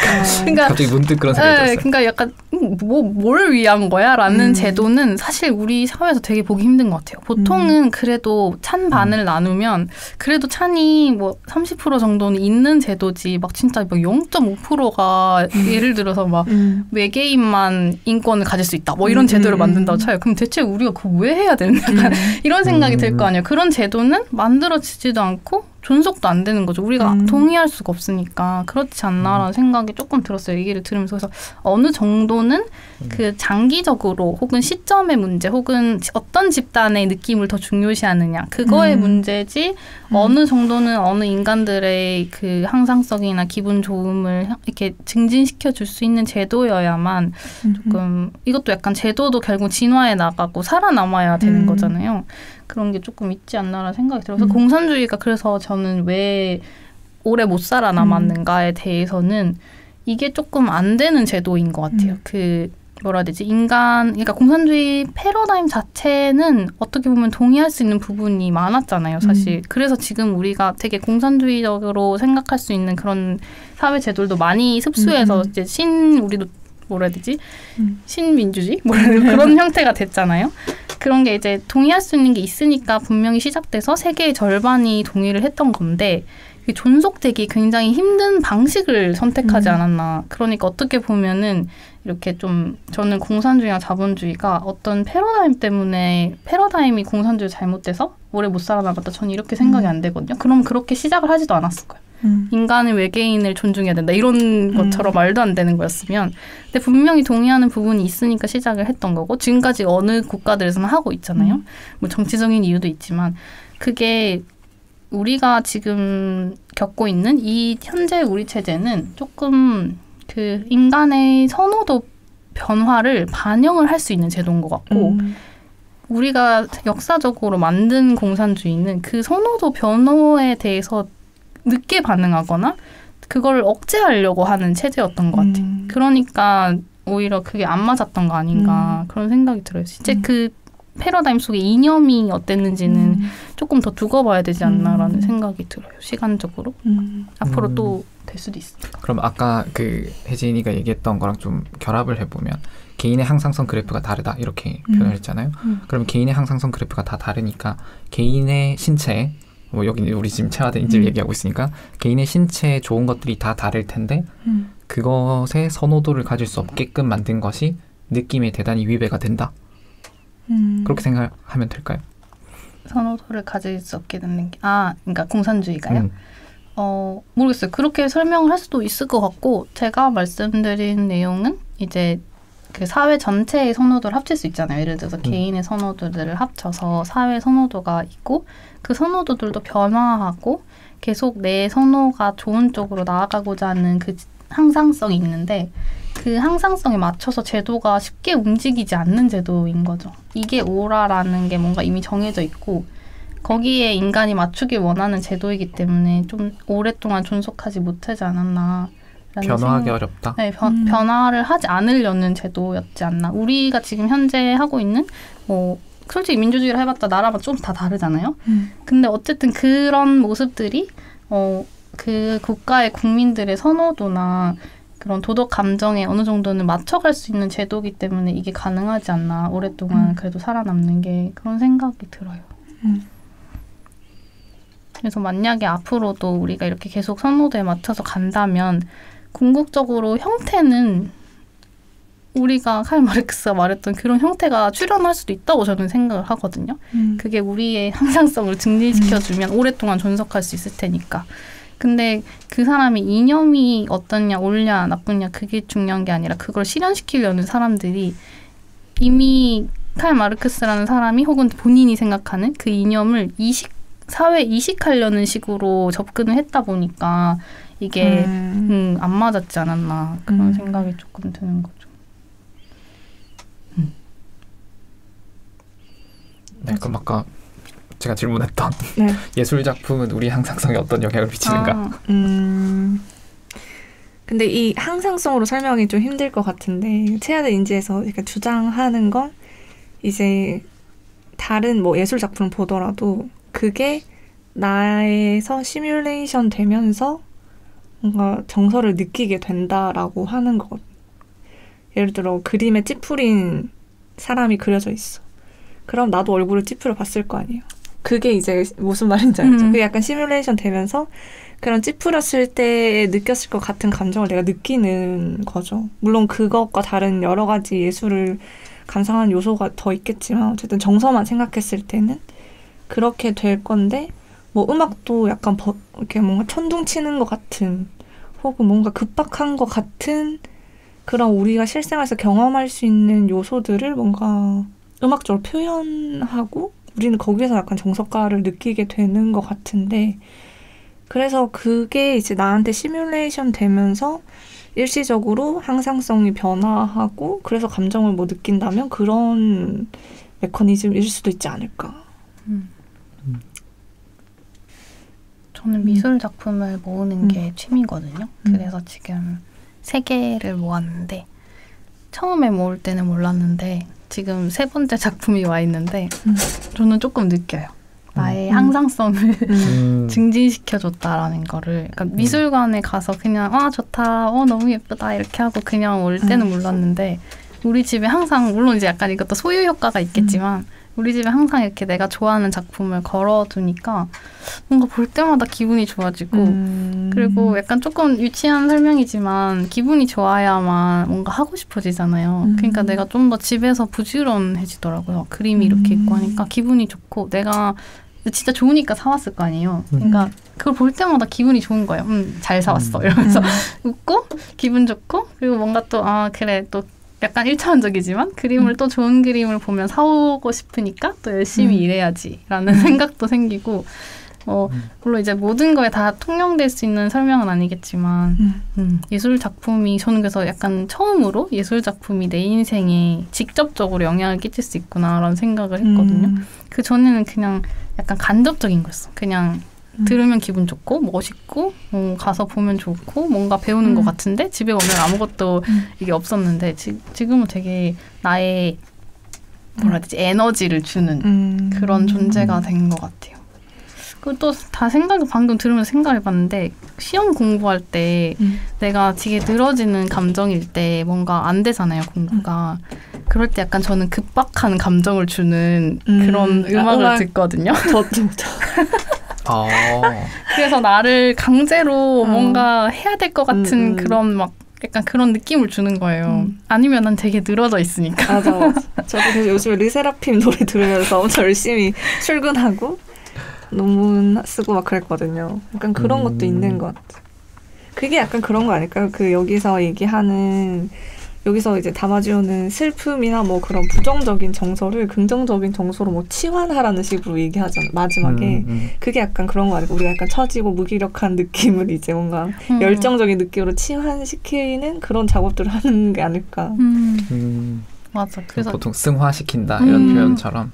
뭔가 예술 작품이 그래서 조금 그런 정환을 좀 쉽게 만들어주는 것 같아요. 아무래도 정서를 자극하려는 목적의 사물이다 보니까 약간 그냥 이런 컴퓨터나 이런 거 보는 것보다는 예술 작품을 듣거나 이렇게 보거나 할 때 내 감정을 조금 더 끌어낼 수 있다고 해야 되나? 그런 게 조금 있지 않나. 방금 막 혜영이들 네. 그 예술 작품과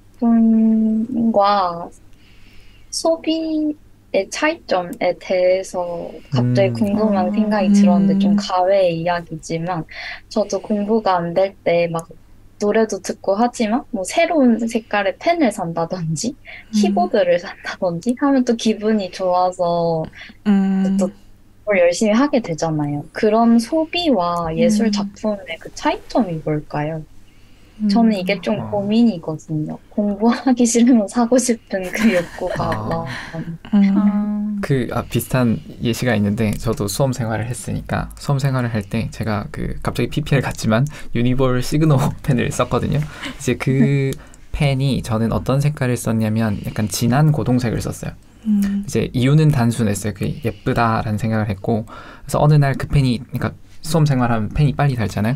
다 쓰고 나서 이제 그 가까운 문구점을 갔어요.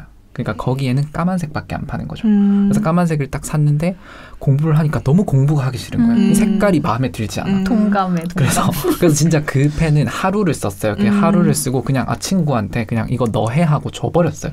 주고 이제 멀리 떨어진 그 문방구를 그 다음날 가서 다시 사서 공부를 했거든요.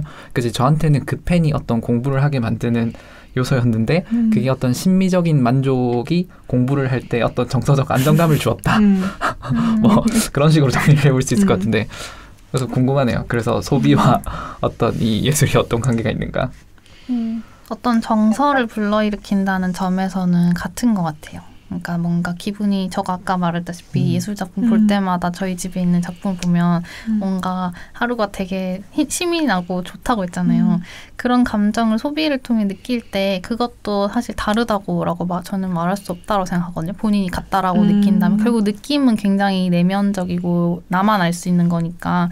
근데 이제 아까 말씀하셨다시피 또 장기적으로 시간을 들여봤을 때 그게 내 느낌에 어떤 영향을 미치는가를 한번 생각해 보는 게 하면은 소비랑 예술 작품이 조금 다르지 않은가 그런 생각이 들어요. 그래서 근데 그렇지 않을까? 저는 뭔가 소비가 약간 내 마음대로 할 수 있는 뭔가 통제권을 갖는 것 같은 느낌? 근데 공부는 나의 통제권이 없잖아요.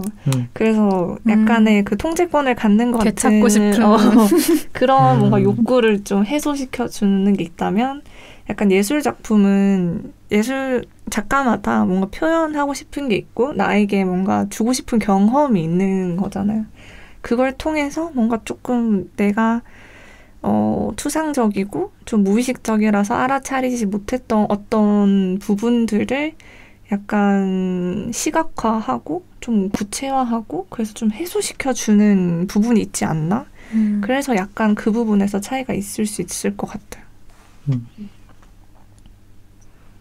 그래서 아까 그 장기적인 관점 이야기를 했지만 거기서 아까 통제 그런 것도 어쨌든 장기적으로 생각해보면 어떤 소비는 과시욕과 함께 하는 것 같아요. 그러니까 사회적 인정 그런 것들이 들어가니까 좀 굉장히 복합적인 문제인 것 같다는 생각이 들어요. 그래서 그 또 이야기를 하면서 좀 예술 작품에 대해서 방금 좀 생각이 난 건데 우리가 그 이 책에서도 그렇게 얘기하잖아요. 어떤 시각적인 정보는 망막까지가 이제 진짜 어떤 광학적인 정보가 되는 거고 나머지는 정기적인 신호로 뇌의 지도가 그려지는 거잖아요. 뭐 물론 청각도 마찬가지겠죠. 고막의 떨림 정도까지가 어떤 실질적인 물리적인 부분인 거고 나머지는 어떤 우리가 전기 신호로 이제 뇌의 지도를 그리게 될 텐데 그러면 저는 이제 예술 작품이라고 하는 거는 이런 것 같아요. 우리가 눈으로 봤을 때 똑같은 일상적인 사물 같은 경우에는 그게 남들이 보거나 내가 보거나 서로 다 동의가 되는 부분인 것 같아요. 다 똑같다라고 우리가 그렇게 진화를 해왔으니까 그래서 너가 보는 거랑 내가 보는 거랑 똑같다라는 건데 예술 작품은 거기에 조금 뭔가 일상적이지 않은 무언가들이 들어가 있다 보니까 서로 동의되지 않는 점들이 생겨나게 되는 것 같고 그게 어떤 정서를 유발하는 자극이 되는 게 아닐까라는 방금 그냥 생각이 떠올랐어요. 나는 이 말 들으면서 또 생각났어요. 개별화가 되는 것 같아요. 예술은. 그러니까 아까 말했다시피 각자 다 다른 느낌이라고 했잖아요. 그러니까 어떻게 보면 우리가 진정으로 소유할 수 있는 건 나의 뇌 속에 있는 것밖에 없잖아요. 그러니까 예술 작품은 그런 면에서 비슷한 것 같아요. 충족감을 준다는 점에 소유하는 충족감을 준다는 점에서는 소비랑 비슷한데 소비는 뭔가 우리도 사실 다 알잖아요. 그 뭔가 지금 헛된 것 같은 그런 느낌? 헛헛함. 뭔가 그런 느낌을 받는데 그게 예술 작품에서는 마치 허소함을 못 느끼는 게 기억으로 내가 이 순간 이 작품을 완전히 딱 내 걸로 개별화시킬 수 있잖아요. 그게 어떻게 보면은 소유랑 비슷해서 비슷한 감정을 느낄 수 있는데 조금 헛헛함을 빠진 거죠. 나만 이제 완전히 소유를 했으니까. 근데 소비는 내가 이걸 마치 물리적으로 가져오면 내 거인 것처럼 내가 뭔가 하나 추가된 것처럼 느껴지는데 실제로 그렇지 않으니까 조금 다르지 않나라는 생각도 살짝 드네요. 재밌네요. 왜 이제 좀 비슷한 주제로 이 책에서 이제 또 정서적으로 유효한 자극 뭐 이런 표현을 쓰잖아요. 그러면서 또 다마지오가 얘기하는 것은 정서적으로 중립적인 것은 거의 없다. 이렇게 워딩을 쓰는데 정서적으로 중립적인 게 있을까요? 갑자기 또 그게 궁금한 거예요. 중립적인 게 맞아. 있나? 있을까요? 저도 이제 그 연구실에서 연구를 하려고 이제 뭐 언어 자극이라든지 아니면 그림 자극이라든지 그런 걸 정서가를 평정을 해요. 얼마나 긍정적, 부정적인가. 그래서 4점에 가까울수록 혹은 0점에 가까울수록 중립적이다 이렇게 표현을 하는데 이게 뭐 사람들마다 이제 공통적으로 뭔가 합의하는 부분이 있긴 하지만 그래도 이게 너무 억지스러운 조작적인 정의가 아닌가 하는 얘기를 대학원생들끼리 되게 많이 하거든요. 교수님들이랑. 책상도 중립적인 자극이 될 수 있는데 어떤 사람한테는 자기는 책상에 뭐 이게 수집하는 그게 있어. 그럼 책상이 자기한테 엄청 긍정적인 거일 거 아니에요. 어떤 사람은 책상에서 엄청 맞은 적이 있어. 엄청 부정적인 기억일 거고. 맞아. 수험생 책상 높이 진짜 중요하다고요. 그러니까. 기분을 좌우해. 그러니까 이 책상도 중립적이다라고 얘기하기에 좀 애매한 그런 관점으로 보면 중립적이지 힘들지 않을까. 그런 생각은 들어요. 맞죠. 중립적인 자극이 있기 힘들지 않을까. 중립적인 거. 지금 당장 찾아낼 수는 없겠죠? 뭔가 내가 아무것도 경험한 적 없는 거면 또 그렇게 될 수는 있을 거야. 근데 저는 또 그 부분도 방금 생각을 했는데 그것도 아닐 것 그것도 같아요. 아닌 것 같아요. 왜냐면 그거와 유사한 무언가, 그러니까 예를 들면 우리가 자라보고 놀란가 쌤 소뚜껑 보고 놀란다. 소뚜껑을 처음 봤는데 놀랄 수 있잖아요. 그쵸. 자라랑 닮았다는 그쵸, 이유로. 그쵸. 그러니까 그러면 경험하지 않았던 것이 정서적으로 중립적인가라고 얘기할 수 없지 않을까? 라는 생각도 들어요. 내가 방금 생각을 해봤는데 굳이 만들려면요. 내가 본 적도 없고 지각한 적도 없고 들은 적도 없고 느낀 적도 없는 것이어야 될 것 같아. 근데 그걸 말하는 순간 지각하잖아요. 그 순간 끝나는 거야. 중립성이. 그러니까 어떻게 보면 지각한다는 행위 자체가 정서랑 같이 무조건 결합을 할 수밖에 없기 때문에 아주 미묘하게, 그러니까 그게 사실은 어떻게 보면은 미묘하게 중립적일 수 있는 거죠. 그 감정이 느껴지지 않을 정도로 굉장히 얕거나 그 기억이 별로 그렇게 사소해서 중립적이라고 생각할 만큼 얕을 수는 있을 것 같아요. 근데 완전히 없냐? 그건 아닌 거죠. 맞아. 아, 그러면 이런 아이디어가 떠올랐어요. 그러니까 아까 연구할 때 어떤 그 정서에 어떤 가를 매긴다고 했잖아요. 그러니까 그거는 제가 그냥 잘 모르지만 막연하게 생각을 해보면 평균을 냈을 때 그쵸. 제로에 가까운, 그러니까 사람들의 평균을 냈을 때 제로에 가까운 부분이 아닐까. 그렇게 맞아 하죠 보통 그 실험을 할 때는. 근데 이제 평균치는 뭐 다 모든 정보를 담고 있는 게 아니니까 약간 좀 애매한 부분이 있을 때가 있는 거죠. 그렇죠. 사람마다 많이 다를 수 있고 개인차가 클 수 있으니까.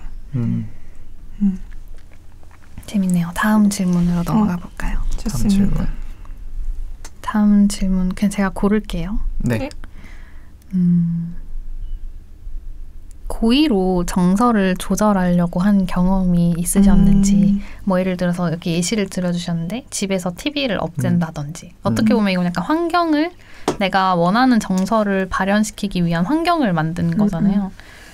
저는 개인적으로 이런 경험이 많거든요. 저는 개인적으로는 내 정서를 컨트롤하려고 노력하는 것보다 내 정서가 나올 수 있는 외부 자극을 조절하는 게 더 낫다라고 생각하는 편이어서, 저는 제가 예를 들어서 뭔가 하려고 할 때는 할 수 있을 환경을 다 만들어요. 이렇게 주변에. 그리고 일단은 예를 들어서 내가 책을 읽어야 된다라고 하면은 일단 그날 아침에 일어나자마자 책을 아무 페이지나 펴서 그냥 읽어요.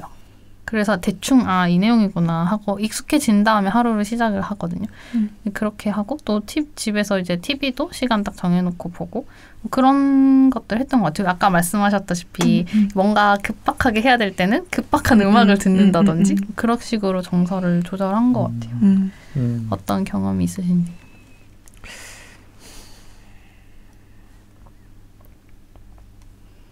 지금 바로는 생각이 안 나네요. 지금. 희영이는 그러면?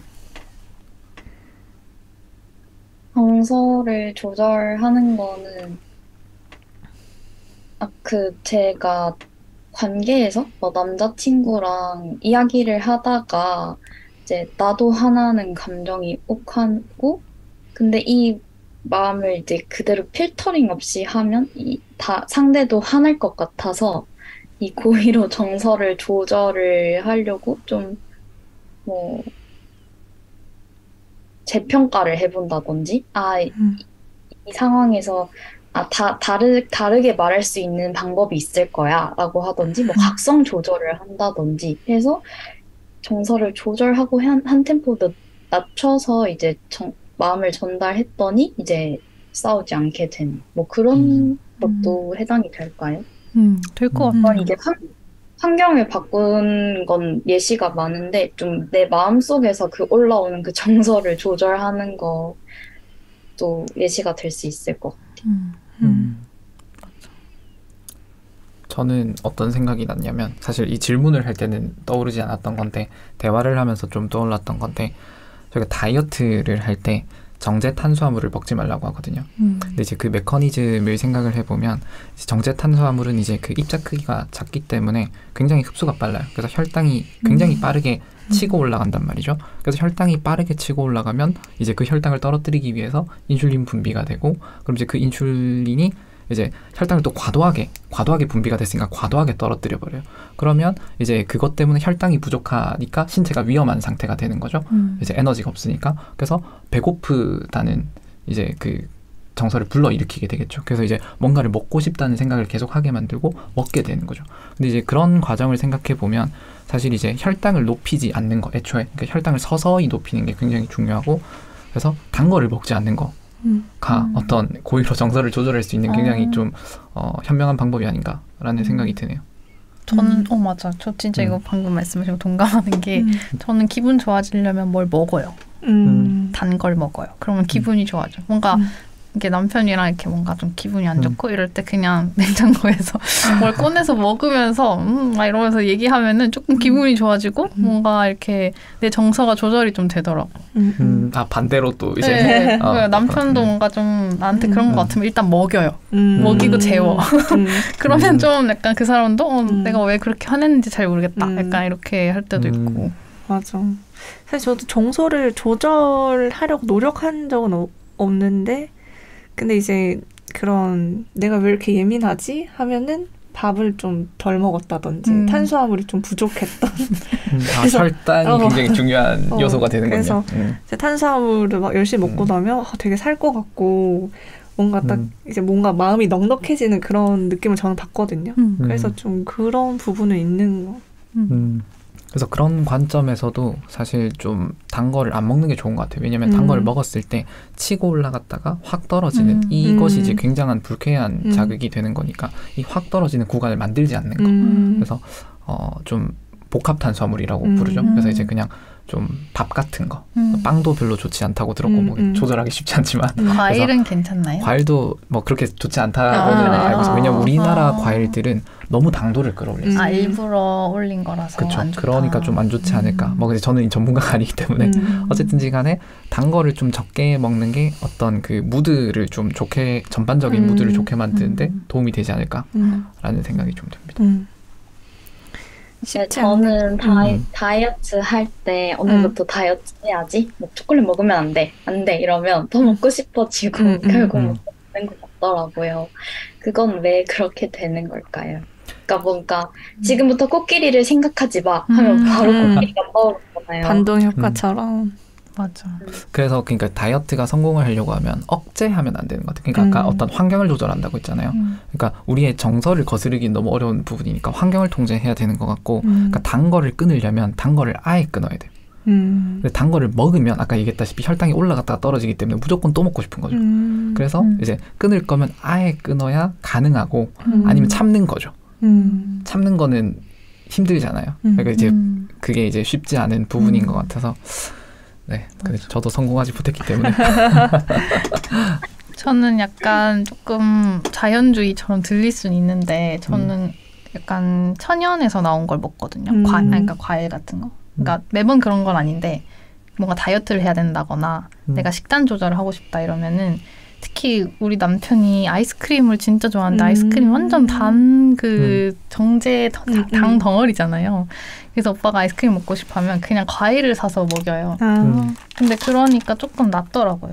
확실히. 그렇죠. 그러니까 이제 그 우리가 달다라고 느끼는 것 자체가 정제된 탄수화물인 거고, 그럼 이제 그거는 뭐 제가 지식이 잘 없습니다. 그냥 이제 그냥 설명을 하면 어떤 우리 미각 수용체에 빠르게 자극적으로 작용한다는 거잖아요. 그럼 이제 잘 작용하려고 하면 이제 입자의 크기가 작다든지 이런 식이 돼야 되겠죠. 그러니까 그런 것들이 우리 몸에 굉장히 빨리 흡수가 되는 들어가서 거죠. 혈당을 빠르게 올리는 거죠. 근데 이제 정제되지 않은, 그러니까 자연상에 있는, 그게 이제 뭐 본능적으로 그렇게 되셨을 수도 있겠지만 그런 것들은 이제 느리게 혈당을 올리는 거죠. 그러니까 완전히 다른 문제가 되는 거죠.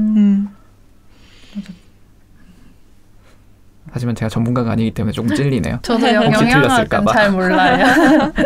근데 조금 도움은 됐던 것 같아요. 그래서 저는 초콜릿 이런 것도 그 99% 완전 카카오 이렇게 정제 안 된 거? 그런 거 먹으면 좀 맛도 없기도 하고 조금 이게 약간 뭐라고 해야 되지? 안 먹으면 언젠가는 꼭 초콜릿을 먹고 싶은데 전 초콜릿 진짜 좋아하거든요. 초콜릿을 먹고 싶은데 이걸 먹으면 먹었다는 느낌은 들어요. 그래서 만족은 해. 그러니까 약간 그런 식으로 조금 푸는 것 같아요. 거친 형태로 하는 게 있지 않나. 그런 생각. 저 다음 질문으로 네. 여기서 이제 본능적 직감이라는 또 표현이 나오는데 본능적 직감이 좀 유효했던 경험이 있는지. 그러니까 저는 어떤 경험이 있냐면 어떤 멋진 아이디어를 떠올렸을 때 되게 몸에 소름이 돋으면서 이렇게 짜릿한 순간이라고 저는 표현을 했는데 이렇게 짜릿한 순간이 있었어요. 근데 이제 그 아이디어가 굉장히 결국은 좋은 아이디어였고 그걸 이제 통해서 이제 전 대학 생활을 좀 잘 보냈던 적도 있는데, 그래서 좀 뭔가 이렇게 굉장히 멋진 아이디어가 떠올랐을 때 뭐 어떤 그 몸이 반응을 해서 네, 본능적인 직감으로 어떤 훌륭한 판단을 내려준, 느낌이 훌륭한 판단을 내려준 거죠. 그런 혹시 경험들이 각자 있는지 궁금해서. 근데 반대의 경우도 있죠. 어떤 혐오감을 불러일으킨다든지 그런 것도 있으니까. 그러니까 사랑도 통하는지 모르겠지만 저는 남편 만났을 때 막 지금이야 이렇게 느낀 것 같아요. 느낌이 됐다. 이제 더 원을 만났다. 근데 누가 물어보면 제가 매번 설명이 다르더라고요. 그 말인즉슨 이성적으로 뭔가 판단한 게 아니고 그냥 진짜 느낌. 내 몸이 반응하는 이건데? 근데 뭐라고 설명할 수 없어. 이건데 나는 알겠는데 근데 그게 왠지는 잘 모르겠는. 이제 왜는 내가 살면서 자꾸 이유를 만드는 거죠. 합리적으로 남들한테 좋게 들릴 만한 이유를 만들겠죠, 제가. 저도 잘 모르는데. 근데 그냥 그런 느낌은 있었던 것 같아요.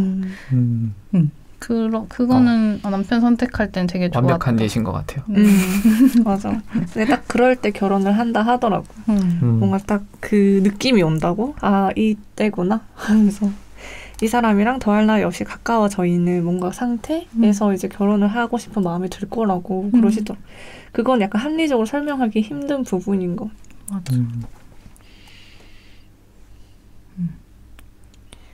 맞아. 저도 그런 것 같아요.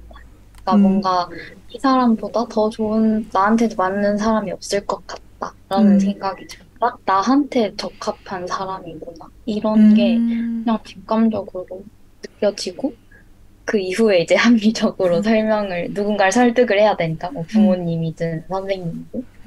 그렇게 된 것 같아요. 맞아.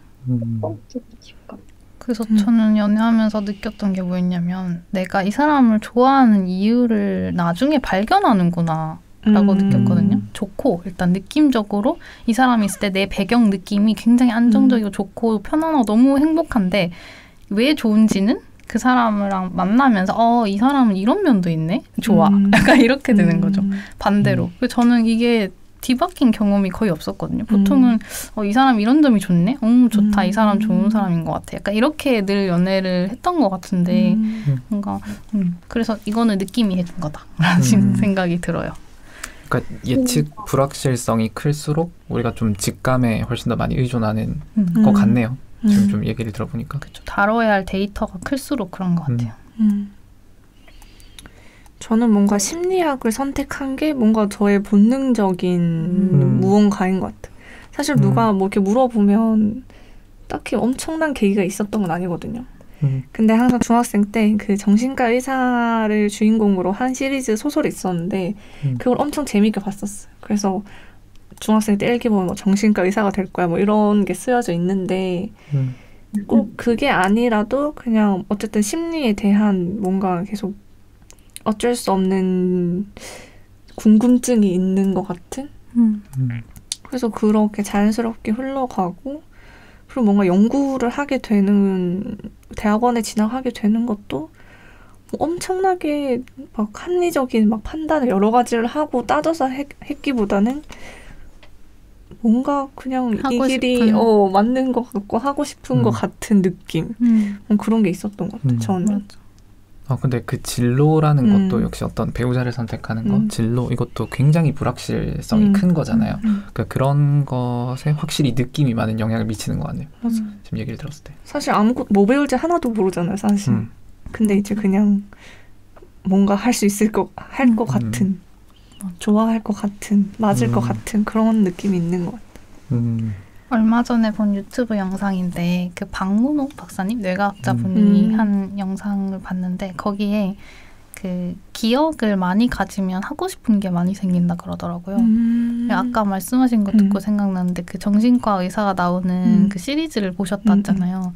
그러니까 어렸을 때 특히 중고등학교 때까지 접한 기억이 어떤 거냐에 따라서 많이 진로가 결정된다고 해서 막 시를 막 100번씩 외우고 낭송하는 걸 좋아했던 애는 그러니까 시를 국문학과를 간다거나 아니면은 뭐 결국은 아마추어 시인이 되고 싶어 한다거나 뭔가 그런 식으로 발현이 된다고 하더라고요. 그래서 그런 어떻게 보면 우리 느낌이라는 게 사실 이런 기억에서 베이스된 내부 지각이잖아요. 맞아. 좀 비슷한 맥락인 것 같아요. 맞아. 직관이 그걸 바탕으로 뭔가 형성된 빠른 처리인 것 같아. 어떻게 보면 빅데이터를 한 번에 처리하는 그런 거 아닌가. 맞아. 이제 순차적으로 처리할 필요 없이 빠르게 이제 처리돼버리는.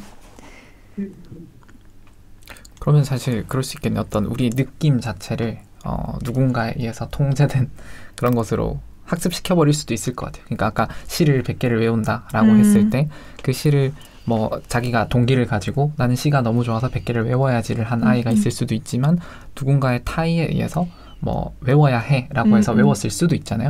이제 만약에 그렇게 됐는데 그 즐거웠다면? 아이가 그게 뭐 자동화가 됐거나 거기서 이제 내가 에너지를 소모하지 않아도 되는 상태가 되어서 이게 너무 자연스러운 게 되면 이거에 대해서 긍정적인 감정을 가질 수도 있겠죠. 그래서 어떤 느낌도 어떻게 보면 누군가의 설계에 의해서 만들어질 수도 있겠다라는 생각이 드네요. 가능할 것 같아요. 사실 교육이라는 게 이렇게 설계라고 하면 되게 무슨 약간 뭔가 나를 조정하는 것 같은 느낌이 들긴 한데 사실 교육이 어떻게 보면 설계잖아요. 사회의 설계. 우리의 다음 세대를 만드는 설계니까 그런 식으로 지금도 하고 있는 것 같아요. 그 아이들에게 이런 과목들을 선정을 하고 이걸 가르쳐도 내용은 이렇게 돼야 되고 방식은 뭐 선생님이 앞에 있고 뭐 이렇게 하는 방식이어야 된다라고 하는 것 자체가 우리 애들에게 주는 환경이 아닌가라는 생각이 들어요. 어느 정도 필요한 것 같아요. 그리고 그게 너무 없으면은 우리가 저는 그런 거 같거든요. 이렇게 공통 기억이 없으면 아예 없으면 대화라는 게 안 되는 것 같더라고요. 맞아. 대화라는 게 사실 우리는 뭔가 이렇게 우리가 생각하는 대화의 이론이 보통은 이렇게 빌드업을 해가지고 전제부터 이렇게 해서 되게 합리적으로 할 것 같지만 실제적으로 그렇게 이루어지지 않잖아요. 되게 많은 전제들을 이미 다 깔고 시작을 하는 거잖아요. 그래서 이게 교육이라는 존재나 뭐 말씀드린 설계 같은 게 있어야만 어떤 정도의 공통 기억을 가지고 공통 느낌을 가지고 그러니까 우리가 동의할 수 있는 선호도라는 게 있고 그래서 이렇게 대화가 되는 거 아닌가라는 생각이 들어요. 그래서 같은 책을 자꾸 읽다 보면 말이 잘 통한다. 그럴 것 같아요. 근데 우리가 계속 비슷한 배경을 공유하고 있으니까 거기서 계속 쌓아나가는 그 상호 주관성이 생기는 거죠. 그런 경험들을 하는 것 같아요. 좋은 단어네요. 상호 주관성. 역시. 그래서 어쨌든 우리의 스키마를 맞춰가는 과정이 참 재밌는 것 같습니다. 다음 질문으로 넘어가 볼까요? 다음 질문은 이제 안한 질문이 그 연기된 정서 부분을 아직 질문을 안 했는데 근데 이건 사실 뭐 그냥 저의 개인 경험을 한번 얘기해보고 싶어서 했던 건데요. 연기된 정서가 느낌을 유발하는 힘을 가지고 있다 이렇게 책에서 표현을 하는데 그게 실질적으로 제가 대학생 때 뮤지컬을 한번 해본 적이 있거든요. 그때 이제 뮤지컬을 하면서 이제 감정 그 연기 하는 걸 지도할 때 어떤 식으로 하냐면 이렇게요. 가슴을 이렇게 뚱뚱뚱 때려요. 근데 지금 제가 굉장히 살살 치고 있지만 실제로는 굉장히 세게 때려. 아픈 만큼. 그래서 이 가슴을 쾅쾅쾅 치면서 감정을 유발해요. 그러니까 연기된 정서죠. 이거는 내가 가슴을 때리면서 이제 그러니까 슬플 때 이런 연기를 하니까 그 연기를 먼저 하는 거죠. 그러면서 감정을 불러일으켜서 그거를 끌어내는 그 연습을 시키거든요. 그래서 이게 연기를 하는 사람들에게는 이런 부분들이 실질적으로 많이 일어나고 있구나라는 생각이 들어서 저자의 주장에 상당히 빠르게 동의가 되고 흡수가 됐는데 혹시 다른 뭐 경험들이 있다면 뭐가 있을까 궁금해서. 네. 저는 되게 비슷한 경험인데 저도 대학생 때 그 러시아 연극을 했었거든요. 그래서 1년 동안 했었는데 그때 하면서 주변 사람들이 성격이 많이 바뀌더라고요. 제 같이 했던 친구가 처음엔 그냥 성적 잘 받으려고 그냥 같이 수업을 들었는데 되게 하기 싫어했어요. 왜냐면 이게 내 정서가 아닌데 연기를 해야 되잖아요.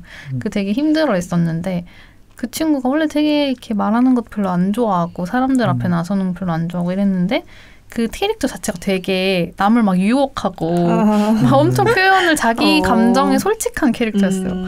근데 그 친구가 그거를 1년인가 한번 그 정도 하고 딱 공연을 하고 나서 저한테 한 말이 저도 느꼈는데 내가 되게 솔직해진 것 같아 라고 말을 하는 거여서 나도 그런 것 같아 이랬었거든요. 그래서 전 친구의 변화를 보면서 많이 느꼈어요. 아, 이 연기라는 게 그냥 예술적인 의미만 있는 게 아니라 그 자신에게 주는 뭔가 변화를 일부러 야기하기 위한 장치로서도 기능을 할 수 있구나. 이제 그런 경험을 하고 나중에 알고 보니까 이제 뭐 심리 치료 이런 거 할 때 무대 위에서 연극 방식으로 한다거나 그렇게 하는 걸 한다고 하더라고요. 실제로 상담할 때 역할 이렇게 맞아. 사이코 드라마 이런 치료를 하더라고요. 저도 비슷한 경험을 했는데 이제 영어를 할 때와 한국어를 할 때 굉장히 달랐었던 것 같아요. 이제 영어를 할 때는 이제 학원에서 외부적인 환경에서 굉장히 액티브하게 하길 원했고 아나운서의 그 발음이랑 억양이 뿐만 아니라 그 감정이나 표현, 몸짓까지도 다 따라하게 시켰었거든요. 그러다 보니까 되게 그 CNN이나 뭐 NPR 아나운서처럼 되게 자신감 있어지게 되고 그런 느낌을 받았어요. 그래서 딱 언젠가 이제 한국어를 하다가 영어를 하면 훨씬 더 자신감 있고 당당해지고 다 부실 수 있고 그런 느낌이 되게 많이 느꼈었던 것 같아요. 재밌네요. 그 방금 또 든 생각인데 지금 우리도 비슷한 상황인 것 같아요. 우리도 뭐 원래는 작년에 할 때는 그냥 대화를 나눴지만 지금 올해부터는 팟캐스트를 하고 있잖아요. 그러니까 지금 이런 통제된 요 환경 자체가 우리에게 또 어떤 정서를 유발하고 그래서 우리가 또 다른 느낌으로 이런 독서 모임을 진행하게 되는 것 같다는 생각이 드네요. 맞아. 저는 갑자기 생각난 게 그 강의할 때 제가 약간의 텐션을 끌어올려서 한단 말이에요. 근데 제가 원래 텐션이 높지 않아요. 근데 이제 강의할 때는 뭔가 텐션을 끌어올려서 막 하다 보면 끝났을 때 엄청 흥분된 상태로 끝이 나는데 근데 뭔가 그거를 작년부터 했으니까 그걸 계속 하다 보니까 그냥 일상에 대화할 때도 좀 텐션이 옛날보다 올라간 것 같은 그런 느낌이 좀 드는 건 있는 것 같아요. 그렇죠. 그러면 체화된 이 인지이론 책을 읽으신 뒤에 생활에 어떤 적용을 혹시 해보신 경험이 있나요? 아니면 없더라도 앞으로 이렇게 해보면 좋겠다라는 아이디어가 생기셨나요? 저는 운동을 해야겠다 라는 생각이 있어요. 그러니까 어쨌든 내 신체가 좋은 컨디션이어야 내가 좋은 정서와 좋은 느낌을 얻을 수 있다는 거잖아요. 결과적으로. 그러면 이제 내 신체 컨디션이 나쁘지 않은 상태를 만들어줘야겠다 라는 생각이 좀 들었어요. 그래서 운동을 좀 해줘야겠구나. 맞아, 확실히 중요한 것 같아. 약간 체력이 나의 인성에 비례하는 것 같기도 하고.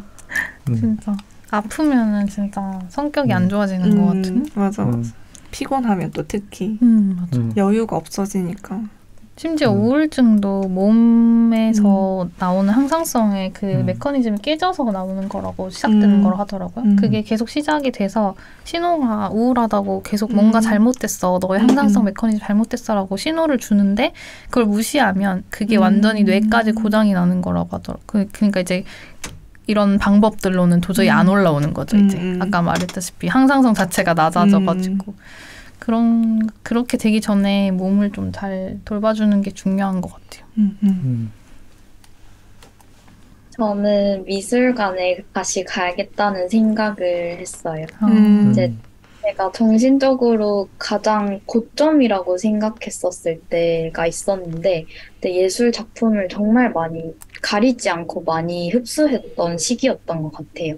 아까 말씀해 주셨던 것처럼 소비와 예술의 차이가, 어쨌든 예술은 나의 무형의 것을 계속 쌓아나간다는 마음이 많이 들었거든요. 근데 요즘에는 미술관을 거의 못 갔던 것 같아요. 그러니까 바빠서도 있지만 남자친구가 있으니까 굳이 막 예술을 찾기지 않았던 것 같아요. 남자친구가 예술 작품이었던 거지. 좋다. 그 얘기를 했었어요. 그래서 다시 나만의 것을 한번 또 쌓아봐야겠다라는 생각을 했어요. 저는 오늘 이제 무슨 얘기 할지 이런 거 생각하면서 들었던 그 기억 중에 하나가 이제 미학에서 뭐 아름다움이란 무엇인가 뭐 이런 수업을 들은 적이 있었거든요. 근데 한번 이제 킬리만자로산인지 아무튼 어떤 설산을 밑에서 위로 이렇게 찍는 그 사진을 보여줬는데 그 사진을 보니까 뭔가 되게 경외심이 드는 뭔가 자연에 대한 그런 마음이 들었고 이제 나중에 교수님께서 뭐 이 곳이 이제 어떤 종교가 생겨나고 했던 곳이다. 뭔가 그 사진을 보는데 뭔가 어떤 신에 대한 그런 뭔가 초월적인 존재에 대한 어떤 느낌이 뭔가 저도 생겼거든요. 그래서 이 책을 읽으면서 뭔가 머릿속에 추상적인 느낌이 있는 것 같다. 사실 예술 작품도 어떤 걸 아름답다고 하는데 그 아름답다고 느끼는 우리 그 마음의 기제. 예전에 그 예술심리학 하시는 분이 도미소리 왜 우리에게 아름답게 들리는지 설명할 수가 없다. 이런 얘기를 했었거든요. 그래서 왜 그게 아름답게 들리는 걸까? 그게 좀 항상 궁금했는데 잠시 잊고 있었는데 이걸 보면서 또 다시 그런 게 생각나고 그런 부분을 좀 더 다른 걸로 찾아보고 싶다? 이런 생각이 들었던 것 같아요. 맞죠. 저는 그 책 읽기 전에도 들었던 생각인데 더 확실하게 그렇게 해야겠다라고 생각이 들었던 게 뭐냐면 제가 어떤 주제에 대해서 되게 탐독을 하는 편인데 뭐 뇌과학을 정하면 뇌과학 근데 이제는 그 사이에 좀 관련된 소설을 좀 끼워 넣어서 읽으려고 해요. 그래서 제가 그렇게 했을 때 이 이해도가 완전히 다르더라고요. 내가 꼭 완전히 관련된 주제가 아니더라도 뭐 예를 들어 여기 스피노자가 났으면 스피노자의 시대상을 그린 소설이라든지 이런 걸 읽었을 때 내가 감정이 들어가잖아요. 그 예술 작품에서 감정을 느끼고 뭔가 기억이 조금 나랑 동떨어진 어떤 거리가 먼 중립에 가까운 그런 기억이 아니라 나랑 가까운 기억이 되니까 되게 의미가 있고 좀 더 이해가 잘 되고 그런 효과가 있더라고요. 그래서 뭔가를 배울 때 이제는 조금 예술 작품을 좀 일부러라도 내가 설계를 해서 좀 이용을 해야겠다라는 생각이 조금 들었어요. 질문 다 한 것 같고 시간도 다 된 것 같은데 진짜 시간이 또 날아갔네요. 2시간이. 다들 즐거운 시간이셨나요? 어떠셨어요? 네, 정말로 얘기하다 보니까 더 재밌었던 것 같아요. 되게 생각해볼 주제가 되게 많았던 것 같고 개인적인 경험을 끌어낼 것도 많았던 것 같고 어려웠지만 아주 좋은 시간이었다. 맞아, 진짜 가치로웠다. 네. 다들 함께해 주셔서 감사합니다. 다음에 또 만나요. 네, 다음 달에 만납시다. 안녕.